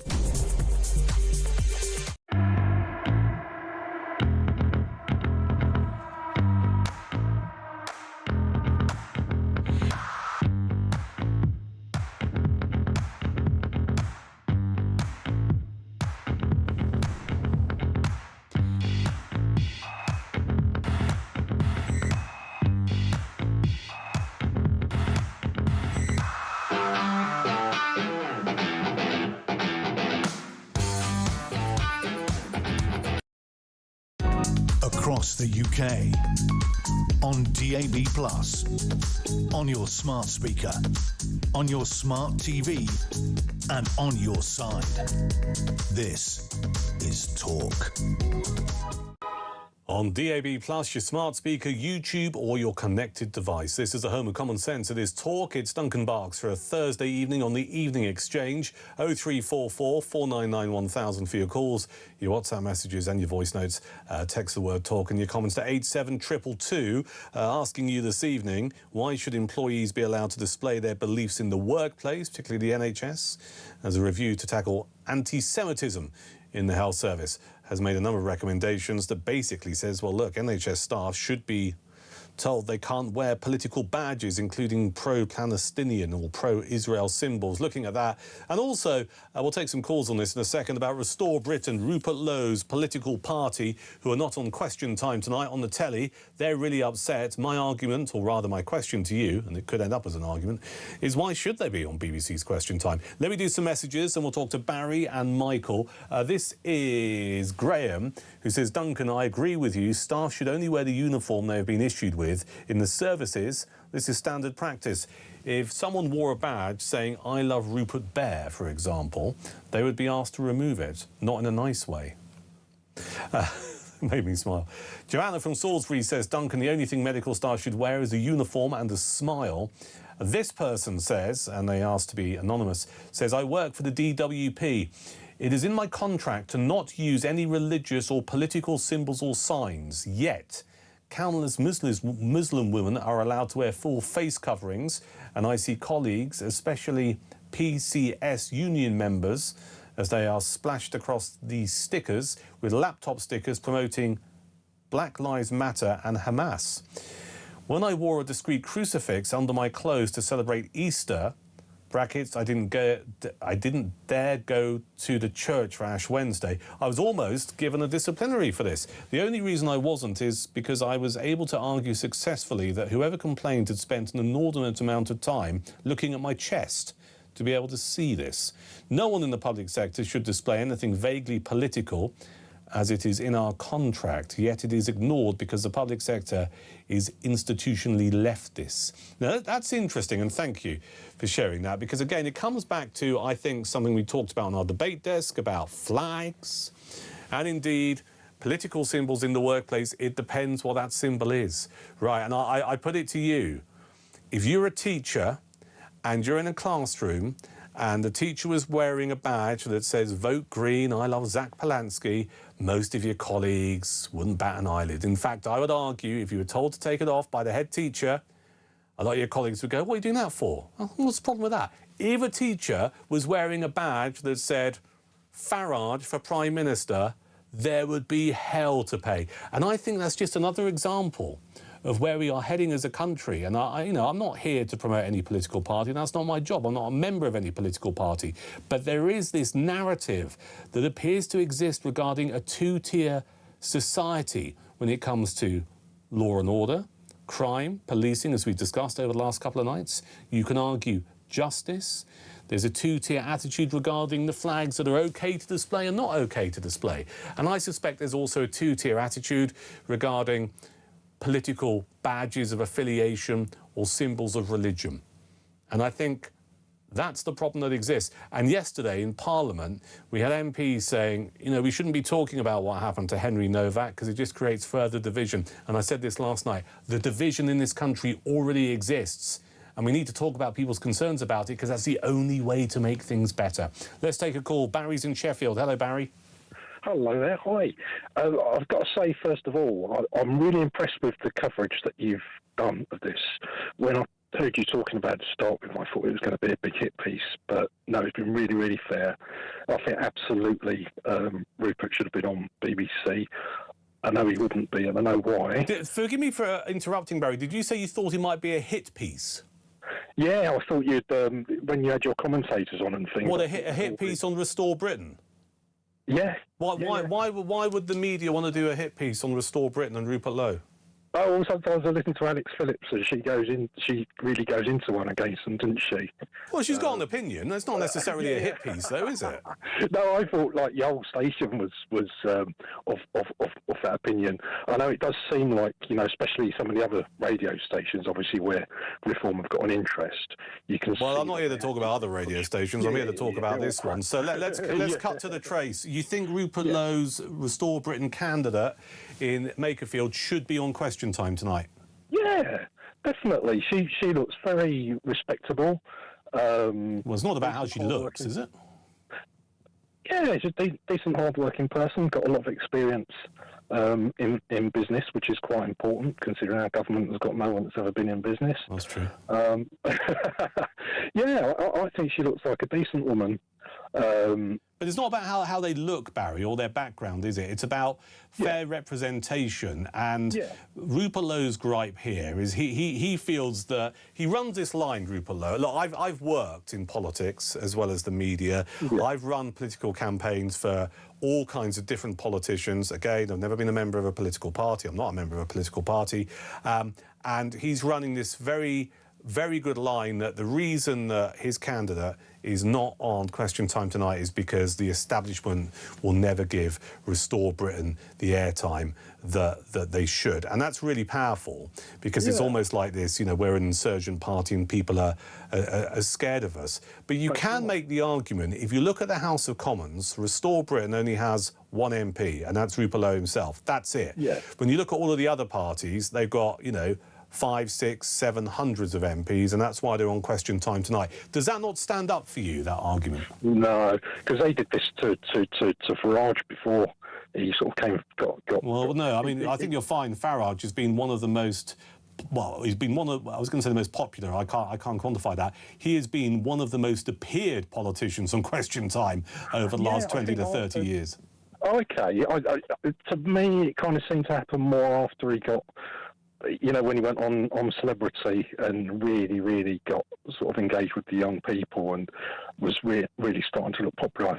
To me, it seemed like that's when he started getting more airtime. But I do remember Reform, you know, a few years ago complaining that they couldn't get airtime. But all political parties complain. I mean, you know, I've worked with politicians right across the political spectrum in all kinds of jobs. They're always bloody complaining about stuff. Oh, I'm not allowed on the TV, I'm not allowed on the radio. And as journalists like me and producers who have to go, sometimes you're not that interesting. You've got nothing to say. It's not about bias. You don't have a God-given right to be on the airwaves. Yeah, no, that's true. That's true. But I think in Makerfield, I think that's a little bit different because although it doesn't obviously get reported in the mainstream media, they are getting a lot of support. Well, hang on. What's the mainstream media? I always bristle when I hear that. What does that mean? So I don't watch any what I call mainstream media. What is that? So that's BBC, ITV, Channel 4, Channel 5. I watch YouTube. Yes. Pretty much. I don't pay a TV licence. I don't watch any broadcast TV. So it's, you know, it's all. But do you think there's not a danger, and I'm not having a pop at you because I'm enjoying this conversation, Bazza, do you think there's not a danger here that by only watching stuff on YouTube and maybe, you know, some political commentators who are not on massive media platforms but are only online, that you're only getting one kind of view? Well, you'd think that, but well, I get frustrated because but I get frustrated because I find that all of the people on the right spend all of their time giving publicity to people on the left. So they'll be complaining about something that somebody said on the left, and then they'll spend half of their programme showing what the person said. And I think, I don't want to see what the person said. I want to hear what you've got to say. So I think, you know, the left don't do that. The left don't spend half of their time talking, you know, giving publicity to what to the right. So, yeah. That's a really interesting point. I hadn't thought of it that way. Barry, thanks. We're only going to move it on so we can talk to Michael, who's in Brum, the city of Birmingham. Hello, Michael. Hi, how are you doing? All right? Very well. What would you like to say, sir? I was going to talk about the Restore on Question Time, but frankly, I've run out of interest in that one, really. There's so much other stuff which I think, I mean, the flag... Why have you run out of interest, then? Well, because, I mean, I don't really watch Question Time that much anyway, and I think it's completely biased and weighted as it is. All I will say about that, on a wider point about the rights, I think that they should somehow bang their heads together and just think about what the main problem is. And the main problem is getting rid of these swivel-eyed left-wing lunatics in government and throughout the country. And that should be what they focus on. And if people have to make concessions and stand aside here, there and everywhere, so be it. I mean, you said you weren't a football man before. I'm not a football man, as my pronunciation of the new Liverpool coach probably demonstrated. Yeah, Areola, I think it is. He's a good manager, but I'm not a Liverpool fan. But if you're a football fan, sometimes you will know that you want teams you don't like to win because they do your team good. Sometimes you want your own team to lose. Right, and I'm afraid to say that's it. Are you frustrated, Mike? Are you frustrated that Rupert Lowe and Nigel Farage won't sit down and have a few beers and maybe a chicken tandoori and sort all of this out?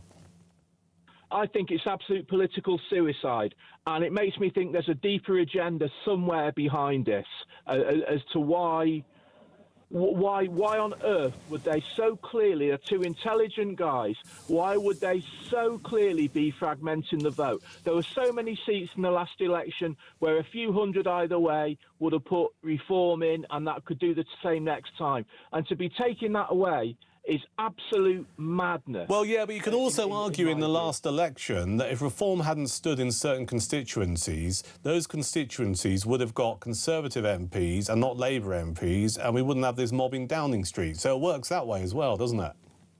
Yeah, but what I'm saying is it's kind of like, you know, some broad right coalition or at least agreement is needed, because rest assured, Duncan, when it gets to near the election and it looks like Reform will win it, or at least, you know, be the biggest party, the Greens and the Labour, they will get in bed together 100%. You're absolutely right. I think there's more likelihood of a coalition, a rainbow coalition, people call it, of Red, that's Labour, Lib Dem, Green. Have I missed anyone out?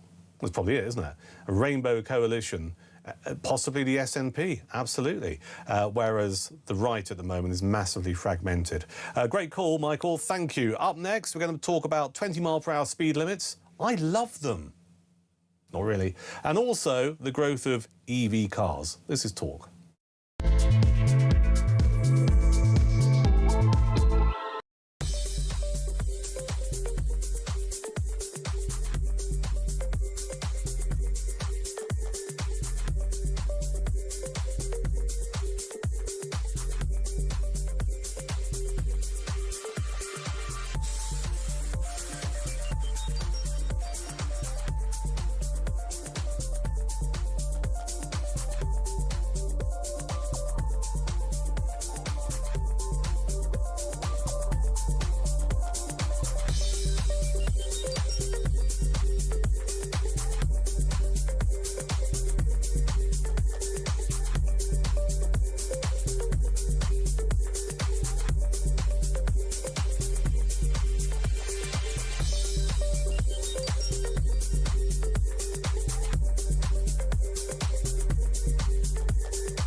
Across the UK, on DAB+, on your smart speaker, on your smart TV, and on your side. This is Talk. If it looks like I'm distracted and I'm on my phone, it's because I'm just downloading the new Talk app. It's Duncan Barkes here. It's the Evening Exchange through until 10 tonight. We have Andre and Ash here from 10. 0344 499 1000. You want to pick up on anything we're chewing over tonight? Two key things I want your thoughts on. First off, why should Restore Britain feature on BBC's Question Time tonight? They're not. They're really unhappy about it. Their leaders kicking off all over the place.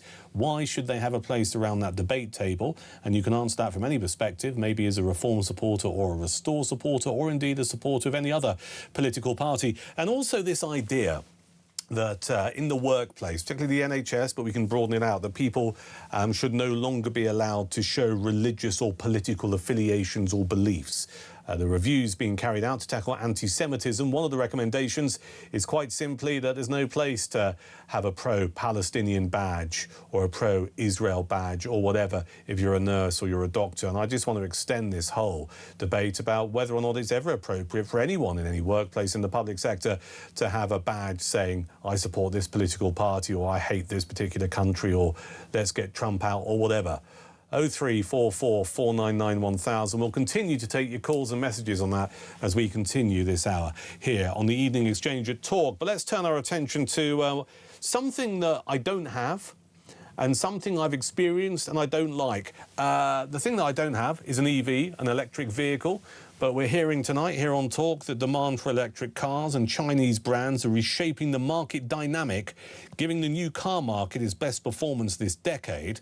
We'll get a reaction from that in a second. And also, I want to talk about the suggestion from government advisors, yawn, who has said what we should do is we should make the speed limit a default of 20 miles per hour.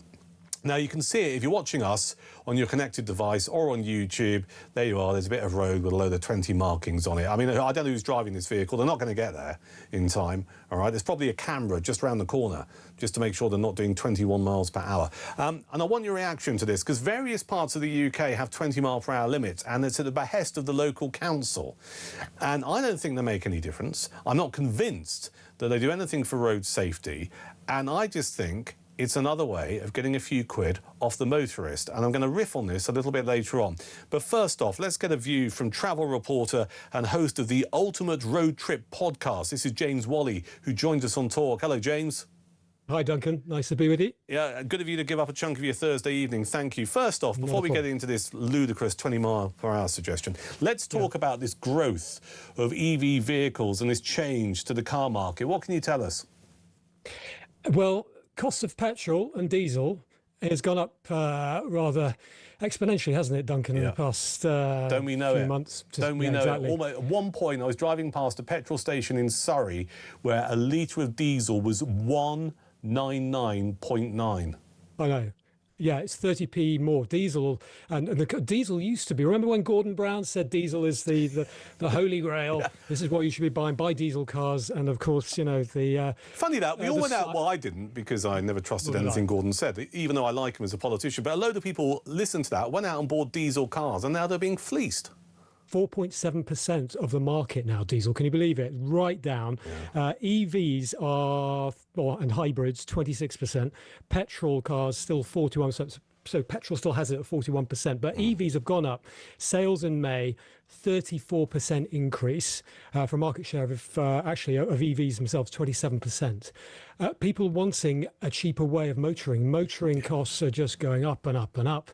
And EV costs are coming down. There's, as you alluded to in the opening, the Chinese brands are really bringing the price down for British consumers. And soon, you've seen them all around. BYD, JQ, MG, of course, now owns, they're no longer little sports cars, they're mid-size SUVs and getting bigger.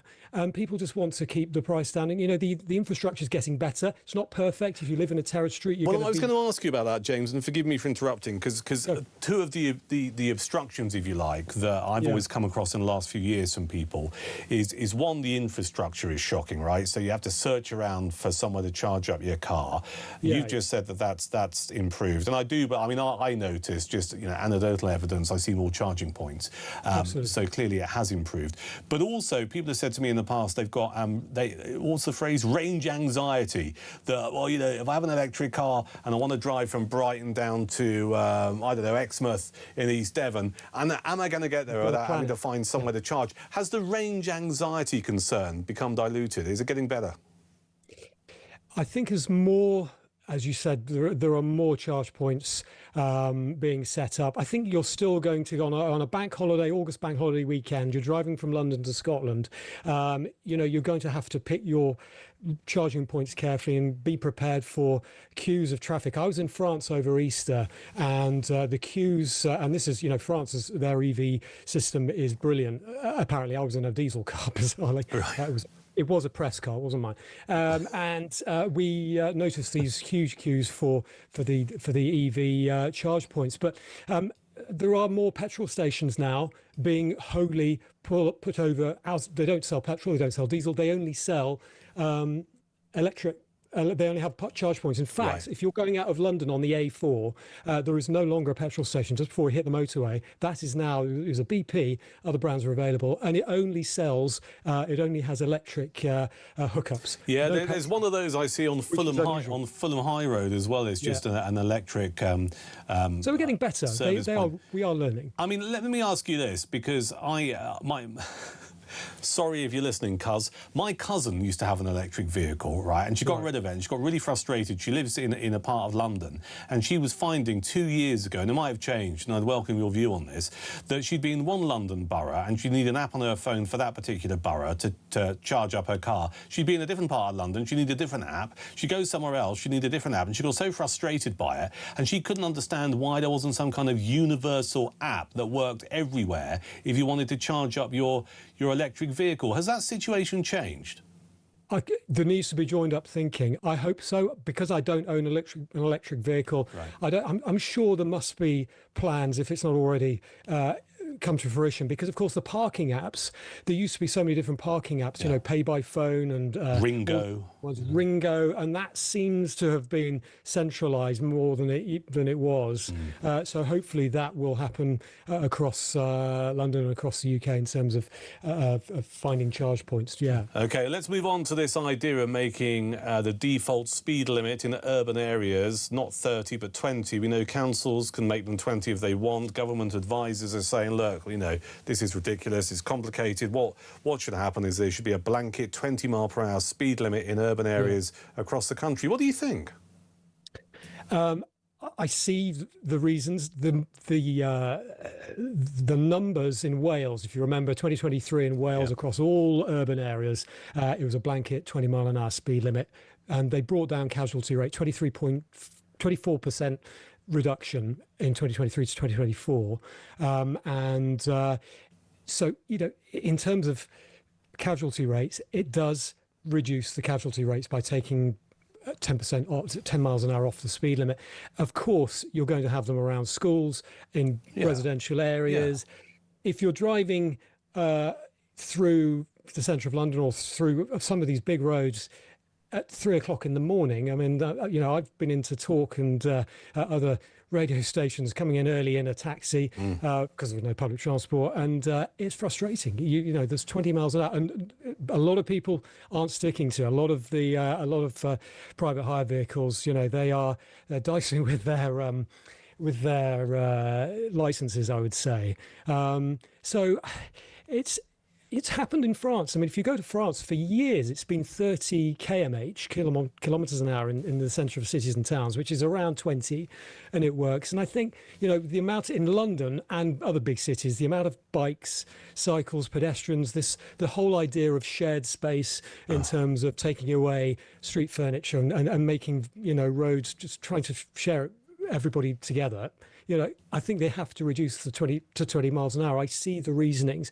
I don't see it for some of the big roads. The A316 out of London was 40, that's now 30. A lot of big roads have been brought down by 10 miles an hour.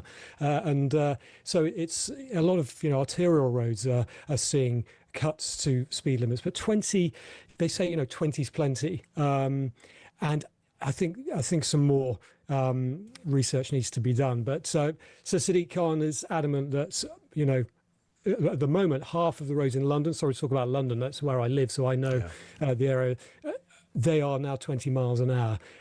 And London traffic barely goes 20 miles an hour at the best. Well, no, it doesn't. But, I mean, you mentioned Wales earlier, and, I mean, whilst the policy in Wales hasn't been completely scrapped, they are reviewing it, aren't they? Because according to figures from the Daily Telegraph, 500,000 people ended up facing fines for breaking the lowered limit. And that's not sustainable. No. So, you know, it's not, I don't think it's clear-cut. I mean, you talk about road safety, and you rightly point out our roads, particularly in capital cities, are busy. You know, you've got e-bikes flying around everywhere. You've got these illegal scooters that the police don't seem to give a damn about. You know, so it seems there is more traffic on the roads. But I do think there is a little bit of a sense that, once again, it is the hard-taxed motorist who potentially has got something else to contend with. James, I've enjoyed the conversation. Got to move it on, but thanks for your time. Thanks for joining us on Talk. That's James Wally, travel reporter and host of the Ultimate Road Trip podcast. We'll do some of your messages and more of your calls next here at Talk.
Nigel Farage, do all diversity training schemes need to be scrapped? The whole lot. The whole lot. This is where the poison starts. I've had a lot of emails from serving and ex-police officers. One guy said, look, there's only one thing I fear as a police officer in terms of losing my job, and that is a member of the public making a complaint that I've acted in a racist way or not acted to intervene in a racist incident. If I miss a murder, if I miss a stabbing, well, that's too bad.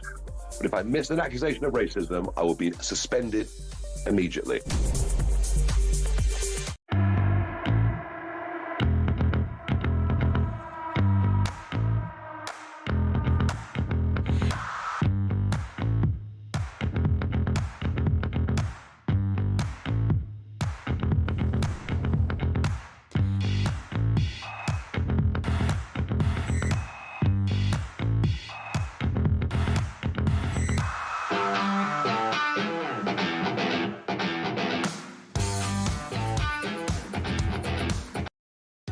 Across the UK, on DAB+, on your smart speaker, on your smart TV, and on your side.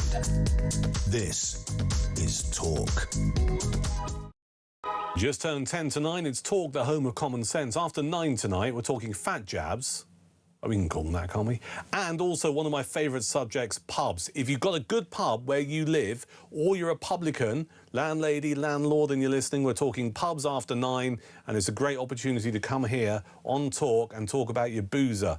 I want to hear about great pubs right across the United Kingdom. In the meantime, 20-mile-per-hour speed limit is a default in urban areas. Would that work for you? Can I just explain, before we talk to Brian and also Phil, my opposition to this? I feel, as a motorist in this country, absolutely hammered.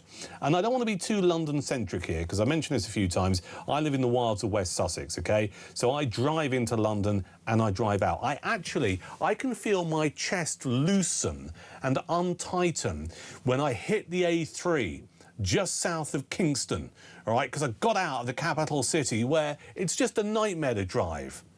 Because you've got 20-mile-per-hour speed limits everywhere. You've got more e-bikes than people know what to do with. Then, this is the thing that really annoys me. You've got the speed cameras everywhere to enforce the 20-mile-per-hour speed limit, even at 4 in the morning. Then you've got a couple of helmets, or rather, a couple of blokes wearing helmets, you might want to call them that as well, and balaclavas on an illegal e-scooter, weaving in and out of the traffic. No one's doing anything to enforce the law there, but if I do 21 miles per hour at 4 o'clock in the morning on a bit of road, I get a ticket. It's ludicrous. 0344 499 1000. These 20-mile-per-hour speed limits, I don't think work. I don't think they should be 24/7. And I certainly think that it's another way of just battering the motorist. But listen, you know, you can levy the charge at me. Maybe I feel it more than most people because I do a lot of driving. And I'm not convinced they make the roads a safer place, particularly in London, which is just a nightmare to drive in. But let's broaden it out beyond London, because many cities around the UK have these limits. You know, Manchester have got it, Brighton and Hove have got it, it's all over the place. Do you think they work? Do you support them? And here is the key question. How do we make roads safer? If you're going to hang 20-mile-per-hour limits on the idea that it's better for road safety, is it the better solution? Or is there another way of making the roads safer in this country? 0344 499 1000. Enough of my angst. This is Brian in London. Hello, Brian. Hello, sir. If I was a mastermind next week, my chosen subject would be 20-mile-an-hour zones. Excellent. Starting with, one of the biggest reasons I detest the Conservative Party is because they brought them in. They came up with a £2 billion fund. Grant Shapps, what's his name, Boris Johnson, and the guy that used to review films in the Standard, Will Norman, that became the cycling czar. 2 billion, and they gave that out to councils around the country. Now, obviously, TfL and Steve Khan, they stuck their hand out, they grabbed the load. Now he's turned that into an enterprise that produces 850,000 tickets a year, which gives him £85 million, okay? Yeah. Which he regenerates into more. You see, if I was going to be, it's very rare for me to be sympathetic towards the Mayor of London, Sadiq Khan, and I don't want this to be too London-centric, all right? And I could, if I put my mind to it, I could probably find a shred of argument within me to say 20-mile-per-hour speed limits, you know, busy times on busy roads, it might make a difference. What I don't like is this blanket thing 24/7. So, you know, when I leave here at 10 o'clock at night and I wave my colleagues goodbye and I weave my way home, I'm going down roads where there's not a great deal of traffic on it, but I'm having to do 20 miles per hour. It's just ridiculous. But what this is an attack on the working class, because we are the people that deliver stuff. Yep. We're the people on the roads. Yep. So basically, you've got middle class bureaucrats working from home. All on their Brompton bikes, by the way, Brian. That's the problem. A lot of these people don't drive in London like you and I do. No, they don't. They're well away from it, and they're working on these modelling that says every car's a danger, get it off the road. Whereas what the danger is at the moment is electric bikes going 30 mile an hour, cyclists doing 25 mile an hour, scooters doing 35 mile an hour. Yeah. You know, you're saying about the speed. I am London centric. That's where I'm based. Yes, of course. Now, most of the time, we're lucky to do 20 mile an hour. Well, that's the challenge, isn't it? I mean, you're right. In the capital city, getting beyond 20 is a dream for most of us. I'm only going to end it there, Brian. We'll have more time next time we chat, because I want to get Phil on, who's in Shropshire. Hello, Phil. Hello. You want to talk about, well, you've got a story about a badge that you were told to wear in the workplace. Well, look, let me just tell you, when I retired, I'm a bit of an amateur historian, and so I got a job for NHS property as a volunteer, unpaid. Yeah. I worked there twice a week, unpaid, as a room guide. Right. I really enjoyed it. I really enjoyed meeting people. And then the National Trust said to me, we want you to wear a gay-friendly badge. And I thought to myself, I'm not against gay people, any other genders or whatever they want to do. But I'm a straight man. Yes. Nobody asked me to wear a straight badge. No. And I found it quite ridiculous. I don't agree with I've got to ask this question on behalf of Talk viewers and listeners. What does a gay-friendly badge say? Well, I had to wear a gay-friendly badge, like with a gay symbol saying, I'm a gay-friendly man.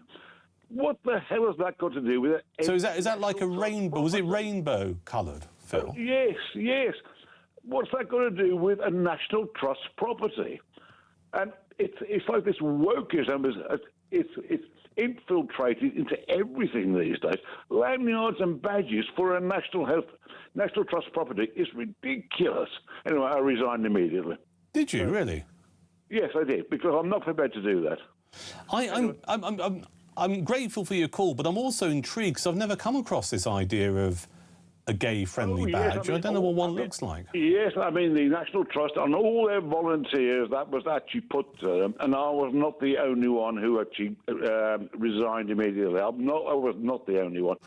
The NHS... So, Phil, can I ask, and I'm sorry to interrupt you because time's not on our side, were you given the choice to wear this badge, or were you told that you must wear it? No choice. You must wear the badge. Right. It's appalling. I'm doing this unpaid as a volunteer. Yeah. So, anyway. So you told them to get stuffed? Well, I just want to put that point to you and say that was still... Why? I should wear a badge.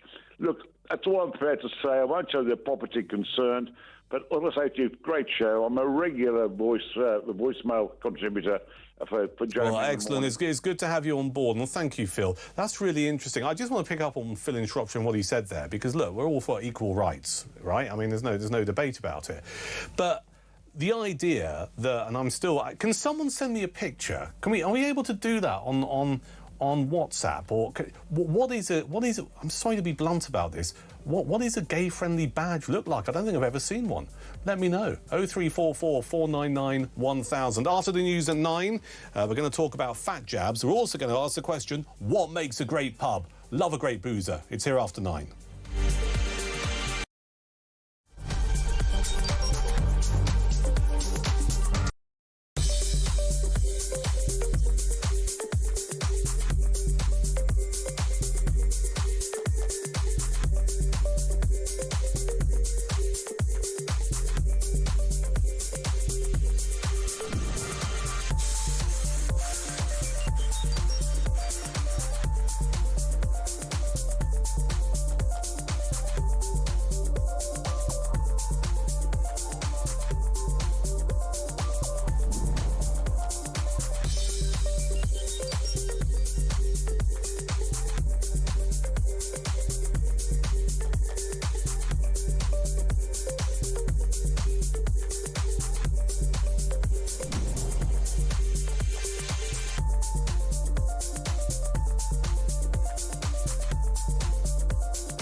across the UK.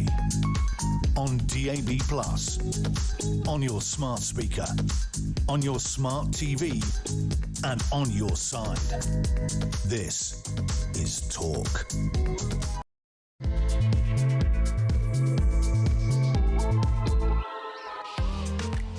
It's a Thursday night. I'm Duncan Barkes. Good to have you along. It is the home of common sense. It is Talk.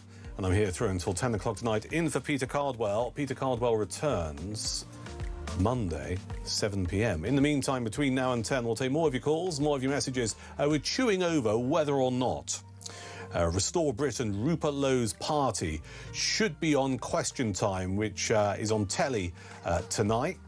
He's pretty disgruntled, the fact that his party's not part of Question Time. I want you to tell me here on Talk this evening, why should Restore Britain feature on Question Time tonight? Give me your calls on that, 0344 499 1000. We'll also continue to talk about a variety of stuff, including this idea about NHS badges and should people be allowed to show religious or political belief. A review has taken place, and a government review was led by Lord Mann, recommending that NHS staff be banned from wearing political badges, including pro-Palestinian and pro-Israel symbols. Do you think that's fair? Do you think that's right? I'm very clear on this. I don't think anyone in the public sector, so I'm talking about the NHS, I'm talking about teachers, I'm talking about people who work for councils, I don't think they should be wearing any form of badge that's pro or anti any particular political party or indeed articulates a view. I don't think that's appropriate. If you disagree with that, let's get you on the air. I just do not think it's right. And we had a very interesting call just before the news from Phil, who quit his job at the National Trust because he was told to wear, he described as a gay-friendly badge. And we've had a look what a gay-friendly badge looks like. And it's basically, it's the one that I've seen is like rainbow-coloured with the word ally written across it, which, I mean, you know, makes perfect sense. But this gets us in to this whole issue about, well, if you say it's OK to wear that, OK, is it OK to wear a badge that maybe has or expresses an opinion that is not particularly political or politically correct? I mean, I would argue, right, and Phil quit his job in the end, he didn't want to wear his ally badge against a rainbow background. If someone who was volunteering for the National Trust rocked up and had a little lapel badge with an image of Nigel Farage's face on there, do you think they'd be allowed to carry on wearing it? I doubt it very much. So we'll get into that as well. 0344 499 1000. You can call us on that number. You can WhatsApp us. You can also send some voice notes. We will play them out. I absolutely promise. A little bit later on in this hour, we're going to be talking about what makes a great pub, because Prince William has been serving pints at a pub. Any excuse for me to talk about pubs here on Talk. I do like a great boozer. In fact, somewhere I made a note earlier on my numerous bits of paper here in the Talk studio of some of my favourite pubs in the United Kingdom, because I like a boozer. You can probably tell. I've got a bit of a beer gut here if you're watching us on your connected device. So we'll talk about pubs, but this is an opportunity. If you're a regular at a pub, or indeed you're listening to Talk or watching Talk, and you're somewhere in the UK and you run a pub, you need to get in contact, because there's a lot of free publicity to support and celebrate your boozer. What makes a great pub? We'll talk about that after 9:30. You can text the word Talk and your thoughts to 87222 or 0344 499 1000. You want to celebrate a great boozer in your part of the UK, you can call me, you can WhatsApp me, you can send me a voice note. But first, I want to get into, and I hope I don't offend too many people using this particular term, but I want to talk about fat jabs. I mean, I think that's kind of like the tabloid shorthand in many ways. The fat jab, these injections that you can have, you can get them on the NHS. The doctor thinks that you're at risk, you need to lose a shed load of weight very quickly. You can get them on the NHS. I know quite a few people who can't get them on the NHS, but have purchased them privately. I'm gonna lean into the camera here, okay? I know, I could name you MPs who are on Mounjaro. I could do that right now. They never talk to me again. I could do that. I could name you some very well-known TV presenters. I could name you, my God, at least a dozen radio presenters who are on the fat jabs. I know so many people who are using this form of medication, mostly because they want a better way of living. They want to be healthier. There's some are just doing it because they are remarkably vain. As you can tell, and if you are watching us, there's no fat jab going on here. So let's talk about this story. This is a health minister who's acknowledged that restricted access to weight loss drugs on the NHS may be driving individuals to seek unregulated alternatives, as officials face urgent calls to investigate deaths linked to obesity jabs on the black market. Now, this is of concern because if people are deciding to hop on the internet and go to the dark web and buy stuff that is unregulated and possibly dangerous, we need to talk about it. And who better to give us a view than Monica Price, who's a broadcaster and nutritionist who joins us on Talk. Good evening. Hello, Duncan. How are you? I'm very well indeed, thank you. And thank you for your time on this Thursday night. Very welcome. You're not going to be offended if we use the term fat jabs, are you? Not at all. It's the tabloid way of calling it now. And I think it's absolutely fine. I'm pretty tabloid. So let's crack on. What's the main risk with these jabs that appear to be available on the black market and you know, you can access literally a couple of mouse clicks away on your PC or laptop on the darker side of the web? What's the main issue here? Well, the issue is, of course, is safety. That's the problem, Duncan. I think what we've done is we're using them now. I mean, like you, I know so many people that are taking the jab now. Yeah. Mounjaro is the popular one. Yeah. And if you had an NHS prescription, it's a very specialised programme, and they only put you on if you've got a BMI of over 40, so someone who's morbidly obese. Yeah. The problem is, of course, is that people who are perhaps just a little bit overweight or just feel that they, you know, for whatever reason, they feel that they want to slim down, they feel they're too fat, they've started to purchase these drugs. And of course, you can't get them unless you go from the NHS, unless you absolutely meet this very strict criteria. So what's happening is people are going online. And I've got a lot of friends, Duncan, that are doing exactly that because they don't meet that very strict criteria that the NHS have imposed. So the problem is for me is that you don't know exactly what's in it and you don't know where it's coming from. So if you are going to go onto the web and try and seek something, what I would suggest that you would do is, first of all, not do it. You know, for me, go to your doctor in the UK and just say to him, look, even I know I don't meet the NHS criteria, but can you advise? Doctors, I think now, the doctors that I know and speak to, they're becoming more familiar with this because so many people are wanting to get onto this drug. And the fact is, Duncan, it does work. Yeah. You know, that is the thing, it does work. But there are so many risks associated with it, which of course we're finding out now. And of course, one of those things, of course, is the cost. You know, this isn't a cheap way to lose weight. This is a very costly way. I was just looking before we came on air, and the average price is around sort of £130 to £250 per month. So you add that up. So over the year, you're going to be spending well over £2,000. And of course, what happens, Duncan, is that you start on 2.5 milligrams. That's the kind of average starting point for anyone that's on this weight loss jab. And then you gradually increase that. But of course, if you increase the dosage, of course, the price goes up. So you could end up spending well over £4,000 a year just to try and make yourself lose weight.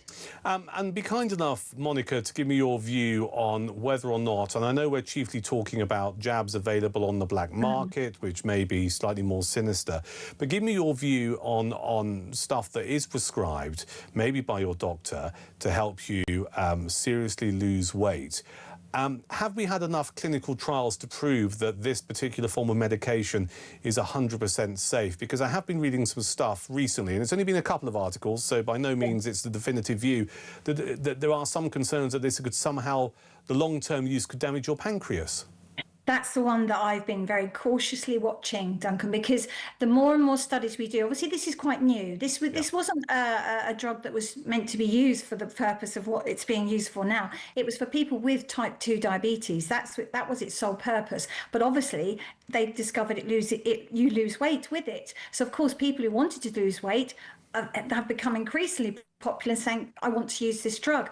The problem is with it is because, as I say, the strict criteria, it allows people to go into the dark web, seek other alternatives, and you really don't know what you're getting. My view is no. As a nutritionist, I would say, look, let's start with the healthy lifestyle. Now, I know that there's many viewers that are looking and saying, look, I've tried that, I've tried the exercise, I've tried the diet, but it's not really, I hate that word diet, and we use it all the time, but it's more about looking at a healthy lifestyle, how you feel when you wake up in the morning, you know, perhaps just swapping one of your cups of coffee for water, for example.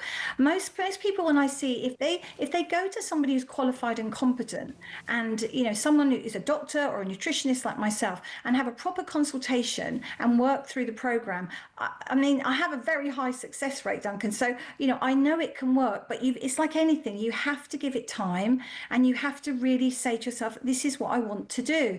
So for me, the jab, I think it's going to be there now. It's never going to go away, but we don't know the dangers of it, and we're only just beginning to see what the risks are. And it's like any drug. The list of side effects with these drugs is huge. Yeah. And the most common is nausea, vomiting, diarrhea, constipation, lightheadedness. And I would say that probably most of my friends that I know that are on it have had all of those symptoms. Yeah, and the challenge is that, you know, for some people it's seen as a quick fix, but I'm led to believe that once you stopped using these injections, you're still back to the challenge of keeping the weight that you've lost off. So this is not just about changing how your metabolism works. There's also got to be that challenge that we all face. And listen, Monica, look, you're talking to a middle-aged man here, all right? You know, I spend most of my life deciding what I shouldn't eat on the basis of, well, I don't want to put any more weight on.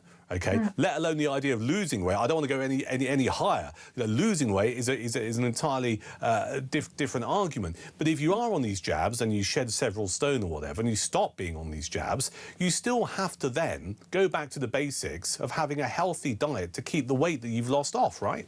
Exactly that, and it's like any diet. Once you go on any diet, jabs or just you know, or any of the diets that we've got, that you are going to lose weight. But the moment you stop doing that, the weight will come back on. So in my opinion, and with these weight loss jabs, Duncan, you can have them. You know, there is no timeline on them. You can stay on them forever as long as you go to your doctor and have regular checkups. You know, every month I would recommend, but you can stay on them for life. I don't like that. You know, that doesn't fit well with me. I would much prefer someone to say, look, I'm going to try and have a look at my health and just see if I can do something to make me feel better. Because it's not just about, you know, being incredibly skinny. It's not just about, you know, if looking in the mirror and trying to think you're like one of these supermodels, you know, that's in a dream world. And I think as well, that has a lot to do with it. You know, what I'm finding now is a lot of people are coming to me with mental health issues because of it. They're very stressed, they're very anxious because they've lost all this weight, but they can't afford to continue, so they've stopped, and then of course the weight goes back on. And that's going to make you feel terrible. You know, you're going to look at yourself and think, oh my gosh, I feel wonderful. This drug is amazing.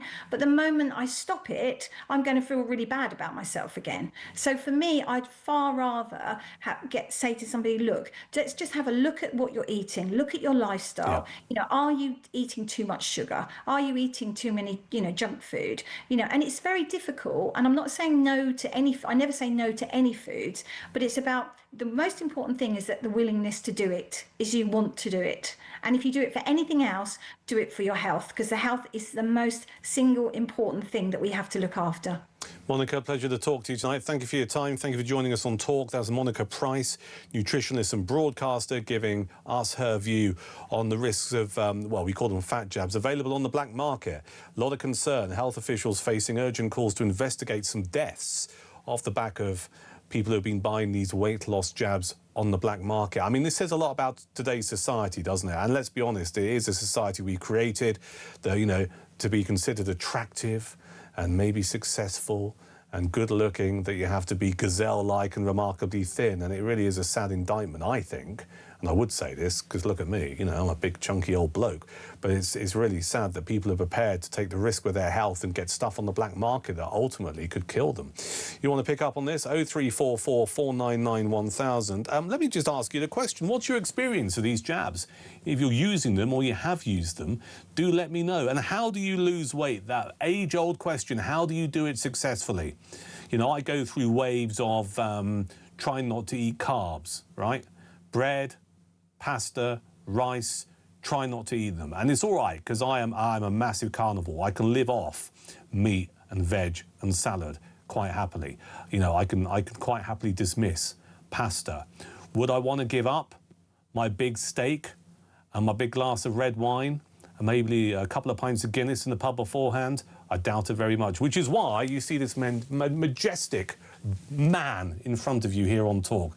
Give us your call, 0344 499 1000. I think they need therapy next door after I've just done that. Listen, some breaking news. We're keeping an eye on BBC's Question Time because we have been talking about it tonight from the basis that Restore Britain are not featuring their leader, Rupert Lowe, very unhappy about this, reportedly taking legal action. Question Time is currently online at the moment. It's on proper telly, as old men like me like to say, at about 10:40. Andy Burnham, who is the Labour candidate in the by-election, the Makerfield by-election, has said the following: he would challenge Sir Keir Starmer for Labour leadership. Now, Burnham said he would challenge Starmer for the Labour leadership if he wins the Makerfield by-election. This is significant because the Greater Manchester Mayor, Burnham, has previously promised a vote for him in Makerfield would be a vote to change Labour. But he has not, up until now, explicitly said he would launch a bid. So that's some breaking news. I don't think it's a massive surprise to anyone, because this bloke's been on manoeuvres for a while. He said the following: I think Wes Streeting seems to have launched a leadership contest. So if that is running, I would seek to join it. Those are the words from Andy Burnham. And just to put you fully in the loop, the Makerfield by-election has the following candidates standing: Jake Austin for the Lib Dems, Count Binface for the Count Binface Party, Andy Burnham for Labour, Dan Clark for the Libertarian Party, John Dyer, who's an independent candidate, Ed Gemmell, who's representing the Climate Party, Paul Gould is an independent candidate, Alan Howling Lord Hope is the official Monster Raving Loony Party candidate, Reform UK are fielding Robert Kenyon as their candidate, Robert Pernell is the candidate for Protect the Wild, Rebecca Shepherd is the candidate for Restore Britain, Sarah Wakefield for the Green Party, Peter Ward for Rejoin EU, and the Conservative Party candidate is Michael Winstanley. If anything else happens from Question Time tonight, anything sexy and salient, we'll share it with you here on Talk. But up next, more of your calls and more of your messages as the evening exchange continues.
Nigel Farage, do all diversity training schemes need to be scrapped?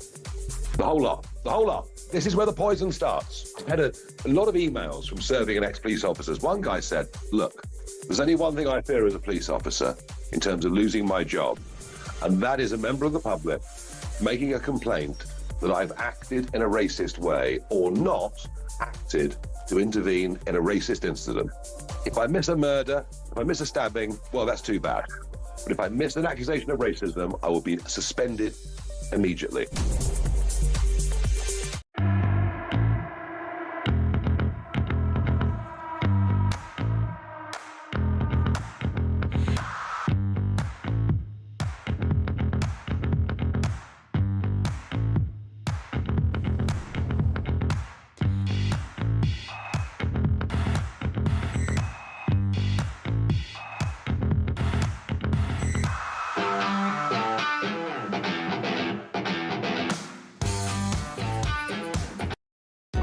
Across the UK, on DAB+, on your smart speaker, on your smart TV, and on your side.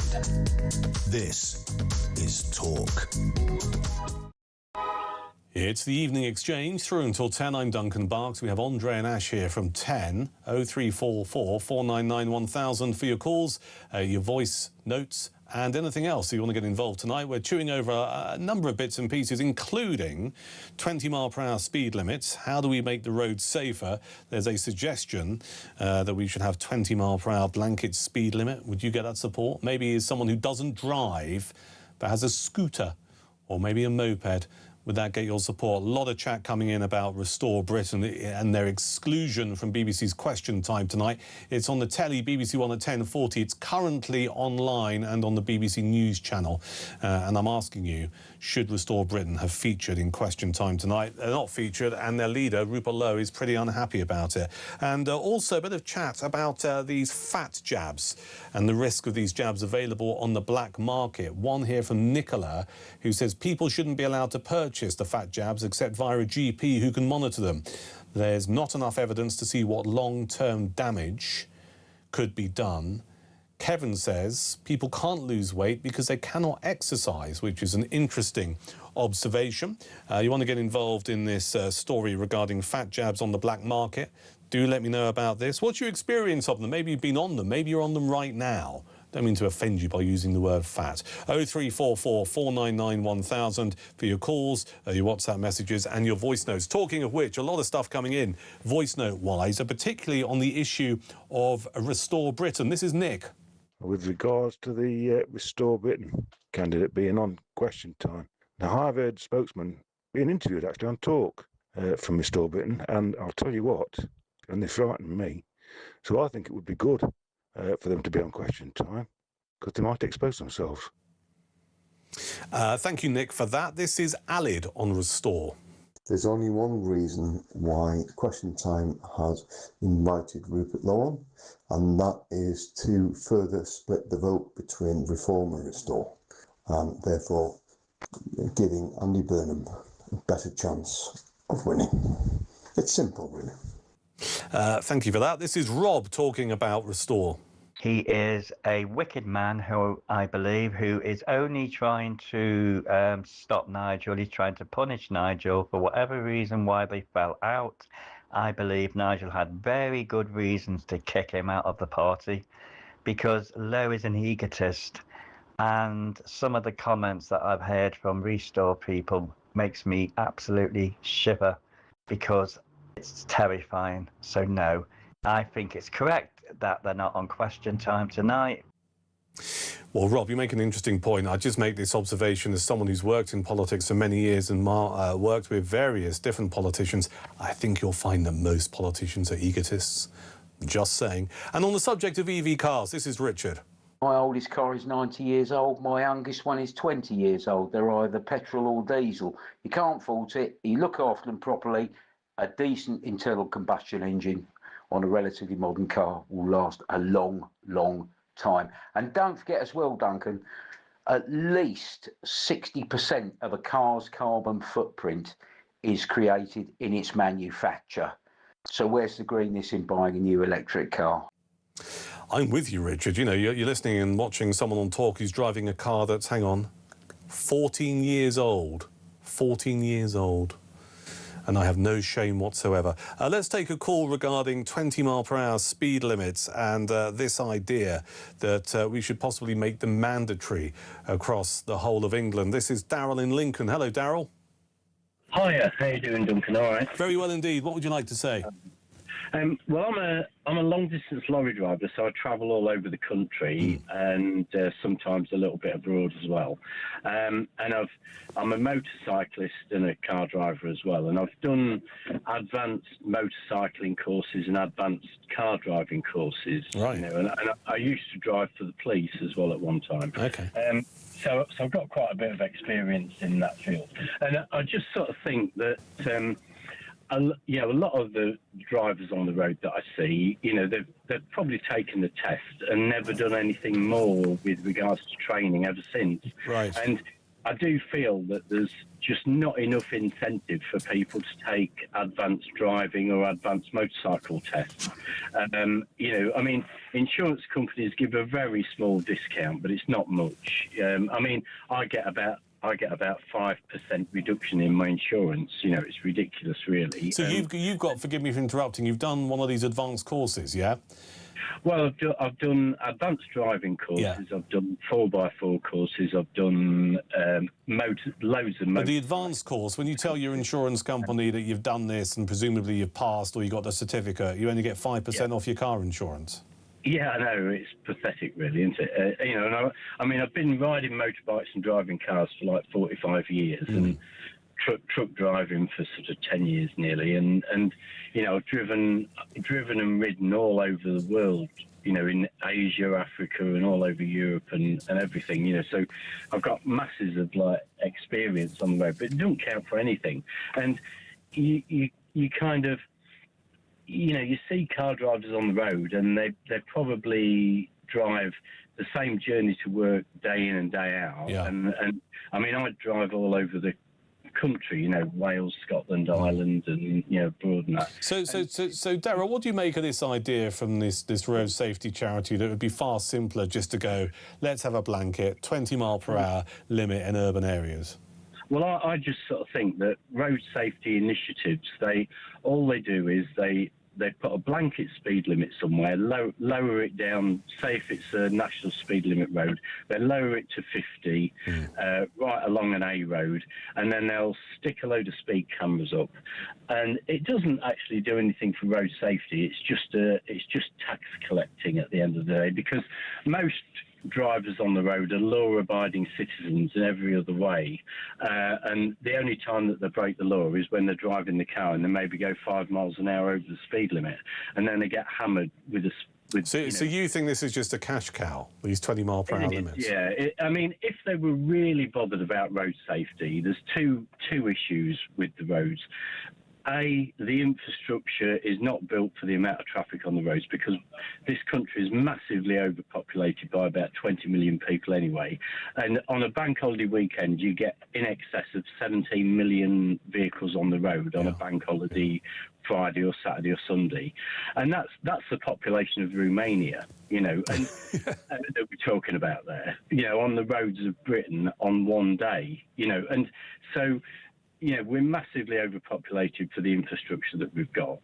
So how far would you go, Darryl? These 20 mile per hour limits that we see all over London and indeed in other parts of the United Kingdom, which local councils decide, how far would you go? Are they just a cash cow for local councils? A lot of it is, yeah. And in London, I drive around in London quite a bit, and there are places there where it's 20 miles an hour. And like you said earlier, if it was 20 miles an hour in the peak traffic times, but then say after 6 o'clock at night, it went back up to 30 until 7 o'clock in the morning, that would make perfect sense. Yeah. But and if they were really... Well, the thing is, I'm going to leave here. Sorry to interrupt you, Darryl. I'm going to leave here at 10 o'clock, right? I'm going to head back to West Sussex and I'll make my way out through southeast London and a bit of southwest London, OK? And we all have to adhere to these 20 mile per hour speed limits. And you do find yourself thinking, why can't you just be more flexible? Because the volume of traffic is less. And actually, all you're doing... when I go down Clapham High Street or Clapham High Road or whatever it's called, it's like a traffic jam. It's an absolute nightmare. It really is. Listen, I'm only going to move it on because I want to get Lisa in Cardiff on the air, but thanks for your call, Darryl. Hello, Lisa. Good evening. Hi, thank you for taking my call. That was so great to listen to Richard. He made an awful lot of sense. So I've been a driving instructor for over 20 years in Wales with Yeah. a Welsh Labour government, which has been not very easy. You have my greatest sympathy. Indeed. Right, so 20, in my opinion, from experience as well, 20 miles an hour is fantastic by schools, nursing homes, hospitals, parks. But I have a significant amount of roads on my test routes that are not they are wide roads with clear pavements that could be 30 miles an hour at least. Also, we have lanes, country road lanes, which are 60 miles an hour, which is dangerous, and it's 60 miles an hour, and I don't go more than 15. Right. So the whole thing is, for me... Well, you're a driving instructor, Lisa. I mean, give me a view then, because you do this for a living. I mean, I do this for a living, but also, I drive a bit. But I'm, over 20 years. I'm paid to moan about stuff. What would you change? Right, what I would change is, first of all, when I've got an articulated lorry behind me doing, so I'm on a 50-mile-an-hour road on my link road, and I'm coming into a 20-mile-an-hour roundabout. Yes. I have to drive. Well, my pupil's driving. I've got my hand in the back window saying I will be doing 20, and I have to do 20. So I've got a lorry who is right behind me. Yes. And what the public are doing, they're overtaking on the right on roundabouts. Yes. Because we're going so slow. Yeah. So not only has the learner to look in his left mirrors, they've got to look in the right mirrors because we're being overtaken on roundabouts, which is so dangerous. So you do this for a living, Lisa, as a driving instructor. These 20-mile-per-hour limits are all over the place. I mean, there's calls from one organisation to say just make it a default in urban areas. At the moment, it's down to local authorities and local councils, etc. Ultimately, do you think these 20-mile-per-hour speed limits are effectively dangerous? I personally, given, as I said, in certain areas, I think they're ultimately dangerous because they're causing the public to do things. The public are so, I'll be polite, they're so upset that they are causing the public to do dangerous driving. That's really interesting, and you do this for a living as a driving instructor. Lisa in Cardiff, thank you for your valuable call. Really appreciate it. It's Talk. It's a Thursday evening. This is Duncan Barkes. I'm here through until 10. It's the evening exchange. If you're watching on YouTube or indeed a connected device, come a little bit closer. A little bit closer. Yeah, come here. Here. Shall we go to the pub? Yeah, I thought so. We'll do that next here at Talk.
Across the UK, on DAB+, on your smart speaker, on your smart TV, and on your side.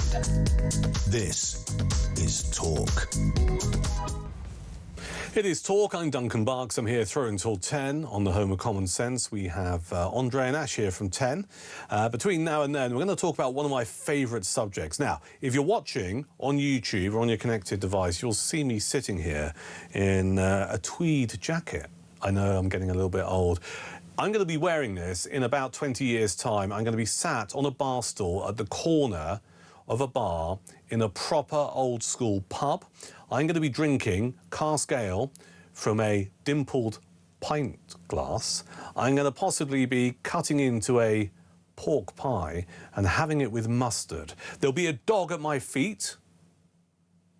There'll be some nice convivial conversation going off to the right or the left. I might have a bag of ready salted, possibly those bacon fries. Have you tried those? They are the crack cocaine of crisps. Absolutely marvellous. I'm only just trying to paint you a picture because we're about to talk about pubs, and you probably worked out it's one of my favourite subjects. And between now and 10, I want you to tell me what makes a great pub. If you are a regular pub goer, you must get involved between now and 10 o'clock. If you're someone who runs a pub, we need to get you on the air. Tell me about the best boozers in the United Kingdom. Great opportunity to promote the pub trade in this country. 87222, the text number. Start your message with the word talk. 0344 499 1000 for your calls, your WhatsApps and your voice notes or your voice messages. And we're talking about this because Prince William has been to the boozer. He's been to the Prince of Peckham pub in South London. I'm not entirely sure about, well, I kind of get it given what he's eaten, but he pulled a pint of Red Stripe. And he had that with some jerk chicken that he quite liked. And that kind of works, doesn't it? Red Stripe and jerk chicken. I mean, frankly, it should be a pint of hophead and a pork pie, but we'll come back to that later. He went to the boozer to highlight their local breakfast club to combat loneliness. He emphasised the importance of public houses for uniting people, declaring, "I love pubs. We must protect them." I think we can all get behind this. You probably worked out I'm a big pub fan. As someone who's worked as a broadcaster and journalist, a little bit of the old school. Any radio station I've worked at, there's always been a local radio station pub. And I've done my time in various parts of London and also Liverpool as well. I could talk for hours about pubs, and one day we may well do so. But let's talk to someone who knows a bit about boozers. Elton Mooner, hospitality expert, joins us. Hello, Elton. Welcome. Oh, hi, Duncan. Good to be here. Thank you for having me. Always a pleasure to have you on Talk, and a pleasure to see you as well. Let's cut to the chase about this. We know that the pub sector can be under the cosh for all kinds of reasons, so I'm here between now and 10 to celebrate the great British boozer. What makes a great pub? Well, there's several things that make a great pub. One thing I would definitely say to kick off with is a good blackboard outside a pub. Yes. You get a good blackboard, and that will tell you what you're going to expect inside. So something handwritten, chalked freshly in the morning. It could be, saying what food is available, but it could also be a quirky little message that just puts a little wry smile on your face. I spotted one the other day, for example, Duncan. I don't know whether I'm allowed to say this, but I'm going to say it anyway. It said, "Our beer garden is shadier than Nicola Sturgeon's husband." was the sign, and that's exactly what it said. It kind of made you laugh, but it also tells you it's got a beer garden, so that's always a good start, a good blackboard. Yeah, so we need a pub that's got this oozing personality, right, with maybe a blackboard outside and a bit of a witty comment. When we go inside the boozer, Elton, what are we looking for us to go, this is just fantastic?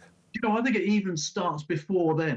Could you just imagine a winter's night? It's difficult now. We've got some lovely weather, but you're walking through, it's slightly dark, there's a bit of drizzle, but then you see this lovely orange glow. Yes. And I don't know if you remember these things they call vent axias that used to pump out like smoke and beer. the whiff.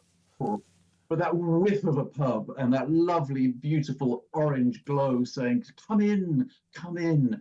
And you walk in, and there's this hubbub of people talking and laughter and chatting. Then maybe you talked about a pub dog. Well, there may be a pub cat. I'm partial to a pub cat that takes a bar stool. In fact, there's a pub in London that has a cat called Beyonce that you just will not move from that bar stool. They have a beer named after the cat as well. So all this lovely quirky stuff that goes on. But you sort of walk into the pub. The fire is crackling. My glasses steam up because it's cold outside. Oh, and then I'm there with you. Go on. What are we going to have? What are we going to order at the bar, Elton? Well, I would probably... Don't say tomato juice. You're going to ruin the moment.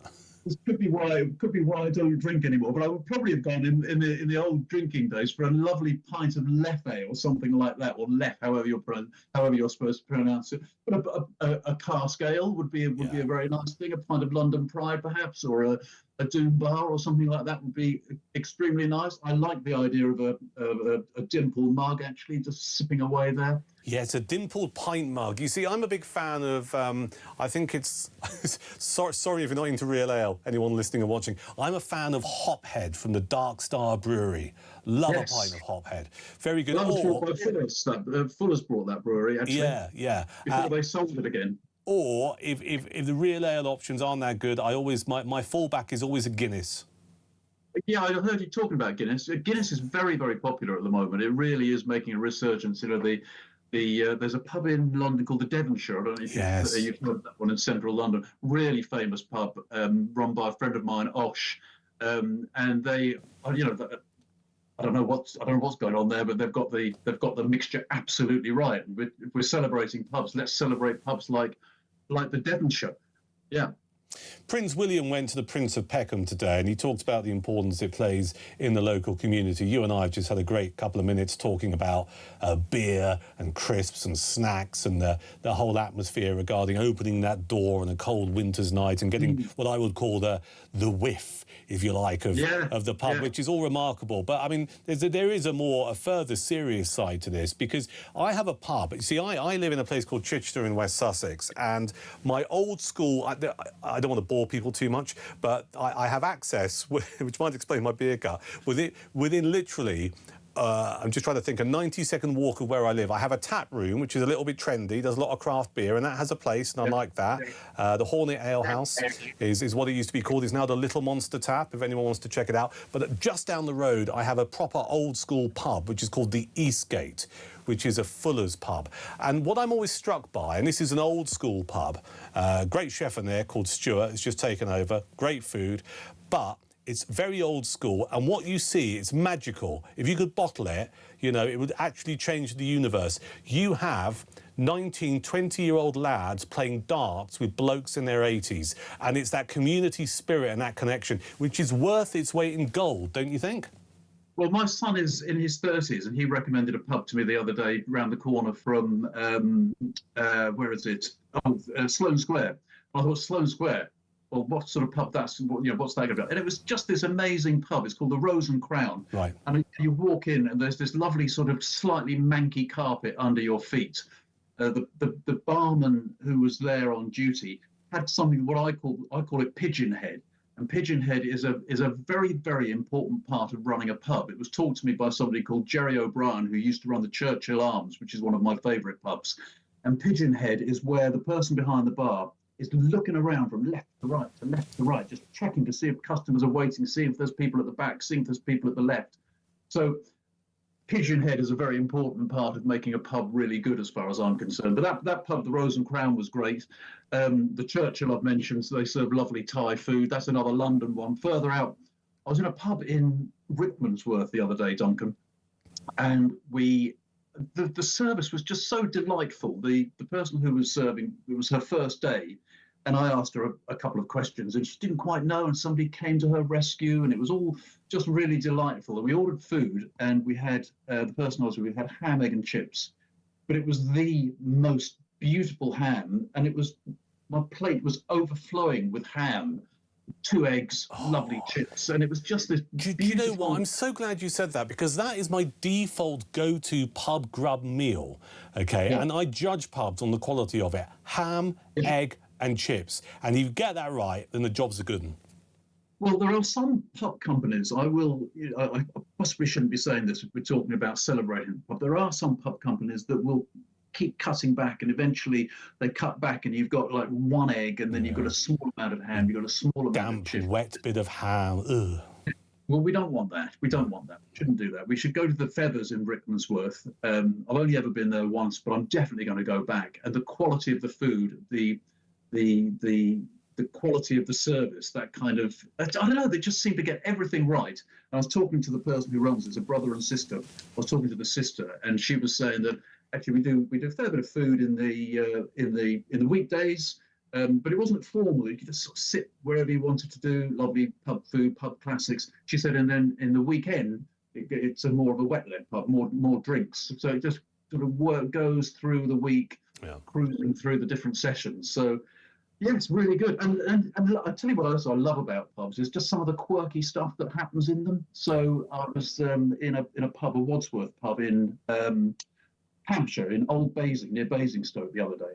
And they have a duck race, right, where they throw the ducks in off a bridge, and then there's about 1,000 ducks going down, and somebody wins this great prize. And they had yoga by the river, and they had children's theatre in the beer garden, and things like that. And those sorts of things that pubs can really do well in a quirky They really are. They're worth their weight in gold. Elton, I could talk to you all night, but sadly we don't have the time. But thank you for joining us. Good to see you. That's Elton Mooner, hospitality expert. Answer me this question: what makes a great pub? I don't know how long I've got left. Well, I'm off at 10, and Andre and Ash are here after 10. I've got some messages coming in about pubs, and we'll get to those in a few moments' time. Here at Talk.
Nigel Farage, do all diversity training schemes need to be scrapped?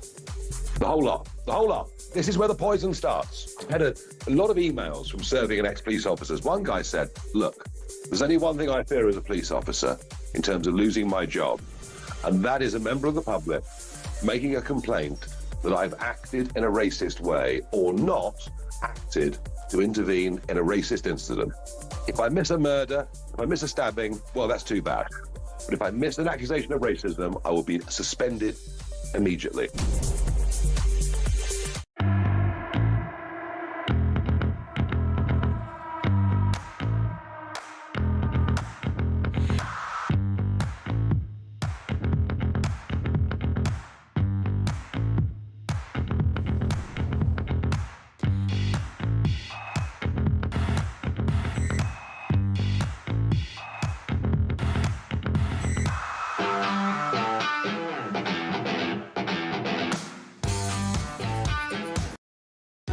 Across the UK, on DAB+, on your smart speaker, on your smart TV, and on your side. This is Talk. A little bit of pub chat before we take a couple of calls in Northampton and also Warrington. This is Nigel from Brighton, who says, Duncan, you are a Sussex man. I am a Sussex man. And the best pub in the world, bar none, is the Six Bells in Chiddingly, East Sussex. I've been drinking there for over 40 years and it hasn't changed in all that time. The menu is still the same, apart from the prices, still serving Paul's specials and happy cheeses. It still has the same till, a pull-out wooden drawer. It does now have credit card terminals, but other than that, it hasn't changed. It only has open fires for heating, music on Saturday night and jazz on Sundays. Bikers through to stockbrokers drink there, and there is never any trouble. If you haven't been there, you must check it out. Nigel, I will. Thank you. I'll have to go over the border from West Sussex into East Sussex, but I'll take that risk. And this is Snakebite. Hello, Snakebite. He says, Duncan, it's got to be the Philharmonic pub in Liverpool for me. It really is like a cathedral. Great selection, great seating areas and no TV. Snakebite, I know it. I did 2.5 years on the radio in Liverpool. I know the Philharmonic pub. The best bit is the loos, because they're made out of, the urinals are big marble urinals. They're the most artistic places I have ever seen to go and have a pee in my entire life. Very quickly, because you can tell I'm a pub fan, I mentioned the Eastgate in Chichester, which is one of my local pubs. You've also got the Little Monster Tap, which is does a lot of very good craft beer. The Harrow in Steep, just outside Petersfield. Google it. It's one of the world's greatest pubs. Go and have a look and you'll know why. The Coal Pits in Durham is a top-class boozer. Whenever I'm in the northeast, I'll go there. And I spent a couple of years, as I mentioned a few moments ago, working in the northwest for a radio station in Liverpool on the Wirral, which is the other side of the Mersey, in a place called Higher Bebbington. There's a great pub called the Traveller's Rest. I thoroughly recommend it. It was the first place in my life I ever came across half and half. Do you know what half and half is? Any idea what half and half is when we talk about food, not drink? I went and ordered some chicken curry, and the woman behind the bar said, do you want half and half with that? And being a southerner, I just looked at her blankly. Half rice, half chips. Get in. Once you've had it, you never look back. Let's take a call about these fat jabs. This is George. Hello, George. Hi there, Duncan. What would you like to say, sir? Speak to you. Basically, fat jabs. I've been on Manjaro now for nearly 2 years. Yep. And give you some background, I've got type 2 diabetes. That's what it was prescribed for. And I'm on the second to lowest dose. Yep. And I have been constantly. I did lose 3 stone. And, you know, that was a bonus. And I've had no side effects at all from it. Okay. The biggest side effect I had when I first started was I just didn't want to eat anymore. And that lasted 2 months. Yep. And I eat perfectly normally now. You know, it's dinner time and I'll eat something. And, you know, I just sort of don't seem to shift either up or down. I get monitored by my GP. This is all prescribed by my GP, by the way. This is not off the shelf and, you know, behind the counter. And I get monitored every 6 months nowadays. You know, when I first started, I was monthly monitored for blood pressure and all the usual things. And to be quite honest, using it for what it was designed for, it's been absolutely fine. The weight loss was actually a side effect, rather than the original reason for having it. You know, it was to keep my. So have you reached what you consider to be your natural weight now, George? No, no, because in previous to that, I'd had a gastric sleeve, didn't work. Right. You know, that didn't work, you know, and I put on another 6 stone after that. So I'm down now at around about 15 stone. And are you happy? Whereas I'm happier. And do you feel healthier? Whether I feel healthier or not, I'm nearly 60 years old, so, you know, at my age, everything creaks. You and me both. Listen, George, great call. I'm only going to move it on to speak to Matthews in Warrington. Hello, Matt. Hello, mate. Duncan, I've been listening to you for 2 nights. Really enjoyed it. It's the first time I've heard of you on the radio, but thank you. What I have learned about you, your bark's worse than your bite, mate. You're very good, and thank you for your kind comments. What else would you like to say? Well, first one, pubs. The Mulberry Tree in Stockton Heath in Warrington, best pub in the northwest. Hang on, which boozer is this? The Mulberry Tree. In Warrington? In Stockton Heath in Warrington. Okay, what's so good about it? You go in there, as soon as you walk in, you'll see someone you know. It's warm, it's welcoming, there's always people in there, there's no trouble, there's good scoff, you get a nice pint. It's in the winter, it's nice and hearty. In the summer, it's just, you want to sit outside. It's in the centre of the village. when they have a walking day, which is like a local festival, everyone goes in there. Sorry to interrupt you, Matthew. If you were going to take me there after this show at 10 o'clock, and I'm a bit of a loose end, I'm not entirely sure I can get up to where you are in good time. What would you advise that I had to drink, and what should I eat? Well, I like a pint of Golden. Right. Right, and not many people know what a pint of Golden is. Well, I like it in a pail, but I like it's half bitter, half lager, or half a pale ale, half pale. Yeah, half and half. Yeah. Yeah. So but a lot of people don't know that. So I'd buy you a pint of Golden. Yeah. And I'd mostly get you a steak and kidney pudding with chips. Well, hang on. Is it a pudding or is it a pie? No, it's pudding, mate. It's boiled in a pan. Suet, proper suet. Yeah, with some nice gravy, some mushy. Either you can have mad fat peas or mushy peas and some nice chips, and some Warby's bread with butter on it. So you duck it in the gravy and it drips over your chips. You're a top man, Matthew. Matthew in Warrington. Thank you for your excellent call. The man you can hear groaning in the background with can I use the word? Probably orgasmic pleasure when it comes to food. That was like a Northern Marks and Spencer's advert. It was, wasn't it? wasn't it? Very Yeah. sexual the way he said it in that I got Yorkshire quite accent. excited. How are you? I haven't seen you for a while, have No, I haven't been around. How are you? You haven't been around, have you? No, but, well, you've been around. I've been watching you from afar. Have you? Yeah, admiring you. Do I need to be worried about that? Yeah, well, you know, as worried as you used to be. Well, yeah, it was always a bit of a concern. So you enjoying it down at Talk Tower? Yeah, it's all right. It's all right, isn't it? Nice to see you nice again. View. Better than the old building, isn't it? Oh, it's like a better bunker. nibbles. Better nibbles as well. Oh, nibbles? Have not been to the Nibbles room. They shut it at 9. I think that's racist against night workers. Where's the Nibbles room? 14th floor. What's in the Nibbles room? It's got a veranda. Well, today What? they had everything cheerleading, and you got a 14th floor veranda. You see, you night people. Yeah. It's racist against night people. Well, I don't know what's going on. Well, exactly. So That's it's why. just like- That's how they want it. They keep you under control. So it's not. What time does it close? About 9, 8, 9. That's a bit of a shocker, isn't that? It's prejudice. That's what I'm saying. It's Yeah, not right. It's always, no one says a word about how night people are affected. The night people always suffer. Yeah. Yeah. So I'm coming on with Andre after Ceteris Paribus. Phil Dave's going to talk to us, talk presenter about and the terrible case, obviously, and Badenoch. She was on Julia today. She so we'll was, yeah. Go through all that. Yeah. Then we've got a very interesting guy, John Stracey, former WBC welterweight boxing champion and singer, mate of the Craze, but he's released a football World Cup song, so we're going to do that, and we're all going to say it's good because he was a former mate of the